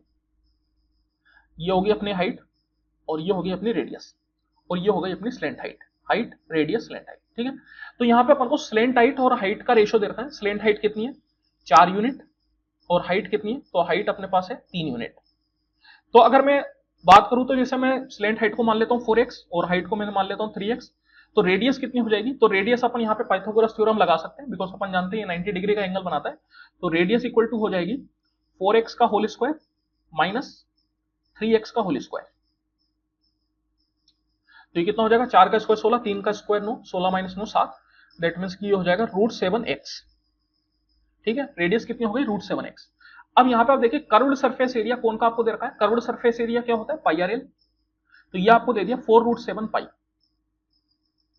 तो यहां से अपन x की वैल्यू निकाल सकते हैं, पाई से तो पाई कैंसिल आउट हो जाएगा। रेडियस अपने पास कितनी आई है √7x, और स्लेंट हाइट कितनी है, तो स्लेंट हाइट है 4x, this is equal to 4√7। तो ये देखिए 4√7 से ये 4√7 कैंसिल आउट हो गया, that means x square equal to आ गया 1। तो x कितना आ गया अपने पास, x आ गया 1। इसका मतलब ये हुआ कि स्लेंट हाइट 4 हो गई, हाइट 3 हो गई, और रेडियस √7 हो गई। तो रेडियस अगर आपसे पूछ रहा है तो रेडियस कितनी आ जाएगी √7, बिकॉज x हो गया 1। If the radius of a sphere is increased by 20%, then find the percentage increase in its volume। अगर स्फेयर की रेडियस 20% इंक्रीज हुई है तो वॉल्यूम में कितना इंक्रीज होगा, ये अपन से पूछा जा रहा है। तो देखिए वॉल्यूम का फॉर्मूला क्या होता है, वॉल्यूम इक्वल टू होता है 4/3 पाई आर क्यूब। इसका मतलब वॉल्यूम जो है वो आर क्यूब के ऊपर डिपेंड कर रहा है, बिकॉज 4/3 और पाई ये तो अपने कांस्टेंट है। तो रेडियस को आप जितना बढ़ाओगे वॉल्यूम उतना बढ़ेगा, और वॉल्यूम जो है वो आर क्यूब है, मतलब रेडियस को एक तरीके से मैंने 3 बार बढ़ाया, तो रेडियस का 3 सक्सेसिव इंक्रीज जो होगा उतना ही परसेंट वॉल्यूम का इंक्रीज होगा। तो यहां पे आप चाहो तो एक फॉर्मूला लगा सकते हो। फॉर्मूला क्या होता है 3x plus 3x square by 100 plus x cube by 10,000। यहां पे x कितना हो जाएगा 20, तो यहां से भी आपको आंसर मिल जाएगा। लेकिन और भी आसान तरीका क्या है, यहां पे मैं मान लेता हूं कि जो वॉल्यूम है वो 100 के बराबर है। अब इस वॉल्यूम को मैंने पहले 20% बढ़ाया। 3 सक्सेसिव बढ़ाने का मतलब क्या है कि मैंने पहले 20% बढ़ाया, फिर जो बढ़ा उस पर 20% बढ़ाया, फिर जो बढ़ा उस पर फिर से 20% बढ़ाया। दोनों चीजें सेम है ना। तो मैंने इस पर 20% बढ़ाया, तो 100 पे अगर आप 20% बढ़ाएंगे तो कितना हो जाएगा, इसका 120%, दैट मीन 120/100। फिर इस पूरे पे फिर से आपने 20% बढ़ाया, तो इस पूरे पे फिर से आप 20% बढ़ाएंगे तो कितना बन जाएगा, 120% इस पूरे का। और फिर वापस आपने तीसरी बार और 20% बढ़ाया, तो फिर से इस पूरे का 120%। यहां पे अगर अपन सोल्व करें तो देखिए 100 से 100 अपना कैंसिल आउट हो गया, ये 2 जीरो से 2 जीरो अपना चला गया, ये 1 जीरो अपना चला गया, 12 का क्यूब हो जाता है 1728, और डिवाइड बाय 10 अगर मैं करूंगा तो ये आ जाएगा 172.8। दैट मीन्स कि 100 जो है वो बढ़ के 172.8 हो गया। तो कितने परसेंट का इंक्रीज हो गया, तो मैं बोल सकता हूं कि 72.8 का इंक्रीज हुआ कितने पे, 100 पे। और 100 पे अगर आप 72.8 का इंक्रीज करेंगे तो वो एक तरीके से 72.8% के बराबर हो जाएगा। दैट मीन्स मैं बोल सकता हूं कि 72.8% का इंक्रीज हुआ है वॉल्यूम में, ऑप्शन नंबर 3। यहां से अगर अपन सोल्व करते तो भी वो 72.8% ही आता। एक्स की वैल्यू आप चाहे तो 20 डाल के चेक कर सकते हैं। इफ a इक्वल टू √2 - 1 की whole power 1/3 then find the value of this. यहां पे अगर आप ध्यान से देखेंगे, a - 1/a का whole cube plus 3 times a - 1/a, इसको अगर मैं खोलूं तो देखिए a - 1/a का होल क्यूब क्या खुलेगा, तो ये खुलेगा a क्यूब माइनस 1/a का whole cube minus 3 times a into 1/a into a - 1/a। Formula आप जानते हो, x माइनस वाई का होल क्यूब क्या होता है, तो वो इक्वल टू होता है x cube minus y cube minus 3xy into x minus y. तो इस फॉर्मूले का इस्तेमाल मैंने यहाँ पे किया है। ये देखिए a और a आपके पास कैंसिल आउट हो जाएंगे, और यहाँ पर आपको क्या दे रखा है, यहाँ दे रखा है प्लस 3 टाइम्स a - 1/a। तो ये माइनस 3 टाइम्स a - 1/a से plus 3 times a - 1/a cancel out हो गया। दैट मीन्स कि ये जो पूरी चीज है ये केवल रह गई a cube minus 1/a cube. अब यहाँ पे अगर मैं बात करूं तो a इक्वल टू है अपने पास √2 - 1 की होल पावर 1/3। ये अगर मैं 1/3 उधर लेके जाऊं तो ये क्या बन जाएगी, तो ये 3 बन जाएगी। मतलब a क्यूब इक्वल टू क्या हो जाएगा, √2 - 1। इसको आप ऐसे भी समझ सकते हो कि दोनों साइड अगर आप क्यूब करोगे तो इधर क्यूब आ जाएगा और इधर 3 से 3 कैंसिल आउट हो जाएगा। तो a क्यूब हो गया √2 - 1। तो अब अगर मैं 1/a क्यूब की बात करूं तो वो क्या आएगा, तो यहां पे आप देखिए अगर आप √2 और 1 के स्क्वायर का डिफरेंस देखेंगे तो वो 1 आएगा, √2 का स्क्वायर 2 और 1 का स्क्वायर 1, 2 और 1 का डिफरेंस 1। तो जब कभी भी डिफरेंस 1 के बराबर होता है तो इसका जो रेसिप्रोकल है 1/a क्यूब क्या होगा, वो होगा 1/√2 - 1, और ये जो रेसिप्रोकल है वो इक्वल टू हो जाएगा √2 + 1। बस आपको यहाँ पे इस साइन को चेंज करना होता है, बाकी सब कुछ सेम रहता है। अब यहाँ पे अगर मैं a cube minus 1/a cube निकालूंगा तो वो क्या आ जाएगा, तो वो आ जाएगा आपके पास √2 - 1 माइनस √2 + 1। तो √2 से √2 कैंसिल आउट हो गया, और -1 और -1 -2। That means option number 3। तो आंसर क्या हो जाएगा, option number 3। A seller marks an item for ₹500 and sells it a discount of 25%. He also gives a gift worth ₹65 if he still makes 24% profit than the cost price of the item. देखिए बोला जा रहा है कि एक seller ने अपने item को 500 रुपए मार्क किया, मतलब उसकी मार्क प्राइस अपन को दे दी कितनी, 500 रुपए, और इस पे वो 25% का डिस्काउंट दे रहा है। डिस्काउंट परसेंट हो गया 25%। बोला जा रहा है कि इसके अलावा वो 65 रुपए का एक गिफ्ट भी अपन को दे रहा है। अब देखिए गिफ्ट जो होता है ना वो कुछ भी नहीं होता, वो एक तरीके से डिस्काउंट ही होता है। जैसे 65 रुपए का गिफ्ट देने का मतलब है कि 65 रुपए की उसने कोई चीज दी है, लेकिन ये 65 रुपए वो कहां से निकालेगा, तो मैं कह सकता हूं कि ये 65 रुपए जो है वो उसने मार्क प्राइस में पहले ही जोड़ लिए। वो जो सामान है उसमें मार्क प्राइस ने उसमें 65 रुपए पहले ही जोड़ लिए, जिसको उसने गिफ्ट के रूप में आपको दे दिया। एक तरीके से मतलब ये हुआ कि 65 रुपए का आपको सामान तो मिला, लेकिन अगर वो सामान नहीं मिलता तो फिर आपको डिस्काउंट दे दिया जाता 65 रुपए का। तो ये जो 65 रुपए है ये आपको एज ए डिस्काउंट काउंट करना है। तो 25% का डिस्काउंट तो दिया ही गया, साथ ही साथ 65 रुपए का और डिस्काउंट दे दिया गया। इस तरीके से अपन को मानना है। तो टोटल डिस्काउंट क्या हो गया, पहले तो अगर मैं मार्क प्राइस 500 रुपए पे 25% डिस्काउंट कैलकुलेट करूंगा तो कितना आ जाएगा, 500 का मतलब 25% का डिस्काउंट दिया। डेट मीन्स की कोई भी चीज को अपन 100% मानते हैं, उस पर 25% का डिस्काउंट मतलब 75%। तो सेलिंग प्राइस क्या बन जाएगी, तो सेलिंग प्राइस बन जाएगी 75% ऑफ 500। 75% ऑफ 500 कितना आ जाएगा, तो ये आ जाएगा आपके पास 100 से 100 कैंसिल आउट, 5 × 75 अगर आप करेंगे तो कितना हो जाएगा, 225। नहीं सॉरी 225 नहीं, कितने, 375। 375, लेकिन 65 रुपए का और डिस्काउंट आपको दे दिया तो सेलिंग प्राइस एक तरीके से और 65 रुपए कम हो गई। दैट मीन्स की जो ओवरऑल सेलिंग प्राइस है वो 310 रुपए आपकी पड़ी। और जो प्रॉफिट है वो कितना 24% का है, तो अपन से कॉस्ट प्राइस पूछ रहा है। तो ये जो प्रॉफिट होता है वो हमेशा कॉस्ट प्राइस पे होता है, मतलब अगर कॉस्ट प्राइस को मैं 100% मानूं तो 24% प्रॉफिट के बाद जो सेलिंग प्राइस होगी वो कितनी हो जाएगी, वो हो जाएगी 124%। तो ये जो 310 है ये अपने पास 124 की वैल्यू है और अपन से 100 की वैल्यू वो पूछ रहा है। तो यहाँ पे अपन को इसको सोल्व करना है। तो देखिए 4 से अगर आप इसको काटोगे तो 31 बार में, 4 से ये 25 बार में, और 31 का ये 10 बार में, तो 10 इंटू 25 मतलब 250 रुपए। तो जो कॉस्ट प्राइस है वो हो गई 250 रुपए के बराबर। Option number 3। The table below shows the number of mobile phones that were sold by the showroom in the year from 2016 से 2020। क्वेश्चन है what will be the average number of mobile phone sold by all the showroom in the year 2020। तो 2020 में जो सारे mobile सारे showroom है उनका average अपन से पूछ रहा है। एवरेज मतलब एक तरीके से इन सबका सम डिवाइडेड बाय कितने शोरूम है 6। तो यहाँ पे अपन क्या कर सकते हैं, डेविएशन मेथड का इस्तेमाल कर सकते हैं। तो मैंने मान लिया कि जो एवरेज है वो 420 के बराबर है। तो यहाँ पे आप देखिए ये 420 ही है। शोरूम पी में 2020 में जो प्रोडक्शन है वो कितना है 420। दैट मीन्स कि ना तो ज्यादा ना कम, तो कितना आ गया 0 आ गया। ये 430 है, मतलब मैंने जो माना था उससे 10 ज्यादा है तो +10। फिर ये 410 है, मतलब जो मैंने माना था उससे 10 कम है तो -10। ये 440 है तो मैंने जो माना था उससे 20 ज्यादा। ये 400 है, मैंने जो माना था उससे 20 कम। और ये 420 है, जितना मैंने माना था उतना ही है, तो दैट मीन 0। तो अब इसको अपन क्या करेंगे, सारों में बांट देंगे। कितने लोग हैं 6, तो 6 में बांट देंगे। तो यहाँ पे आप देख सकते हो +10 से -10 कैंसिल हो, +20 से -20 कैंसिल हो, मतलब ये आ गया 0। तो एक तरीके से एवरेज 420 ही आ गया, मतलब जितना अपन ने माना था वही अपना एवरेज बन गया। तो आंसर कह सकते हैं अपन option number 1 that is 420। Simplify, चलिए इसको सिंप्लीफाई करना है। तो देखिए यहाँ पे फिर से अपन बोर्ड मास का इस्तेमाल करेंगे। बोर्ड मास क्या बोलता है कि सबसे पहले आप ब्रैकेट में आओ। अब ब्रैकेट के अंदर यहाँ पे 3 तरह के ब्रैकेट है। एक अपना ये है स्क्वायर ब्रैकेट, उसके अंदर ये है कर्ली ब्रैकेट, और उसके अंदर ये है पेरेंथेसिस। तो सबसे पहले सबसे अंदर के ब्रैकेट में अपन को चलना है, मतलब सबसे पहले अपन को ये पेरेंथेसिस को सोल्व करना पड़ेगा। तो ये हो गया 30 + 15 दैट इज 45। अभी जब ये पेरेंथेसिस खुलेगा, सॉरी ये हाँ पेरेंथेसिस खुलेगा तो ये क्या खुलेगा माइनस साइन के साथ, तो ये हो जाएगा 50 - 45 दैट इज इक्वल टू कितना 5। तो मैं बोल सकता हूँ ये पूरा कर्ली ब्रैकेट कितना आ गया 5। 5 के बाहर माइनस साइन है तो ये अपना बन जाएगा 100 - 5 दैट मीन्स कितना 95। और इसके बाहर प्लस साइन है तो ये बन जाएगा 250 + 95। तो कितना हो जाएगा, ये हो जाएगा 345। तो आंसर कितना आ जाएगा 345, ऑप्शन नंबर 1। चलिए इसी के साथ समय समाप्ति की घोषणा। आई होप कि आप लोगों को मजा आया होगा। देखिए सीपीओ में 50 क्वेश्चन आते हैं तो वीडियो थोड़ी लंबी खिंच जाती है, मैं मानता हूं, लेकिन क्वेश्चंस अच्छे होते हैं सीपीओ के। तो सीपीओ के क्वेश्चंस आप जरूर ट्राई करके जाइए। काफी बार क्वेश्चंस रिपीट होने की संभावना होती है।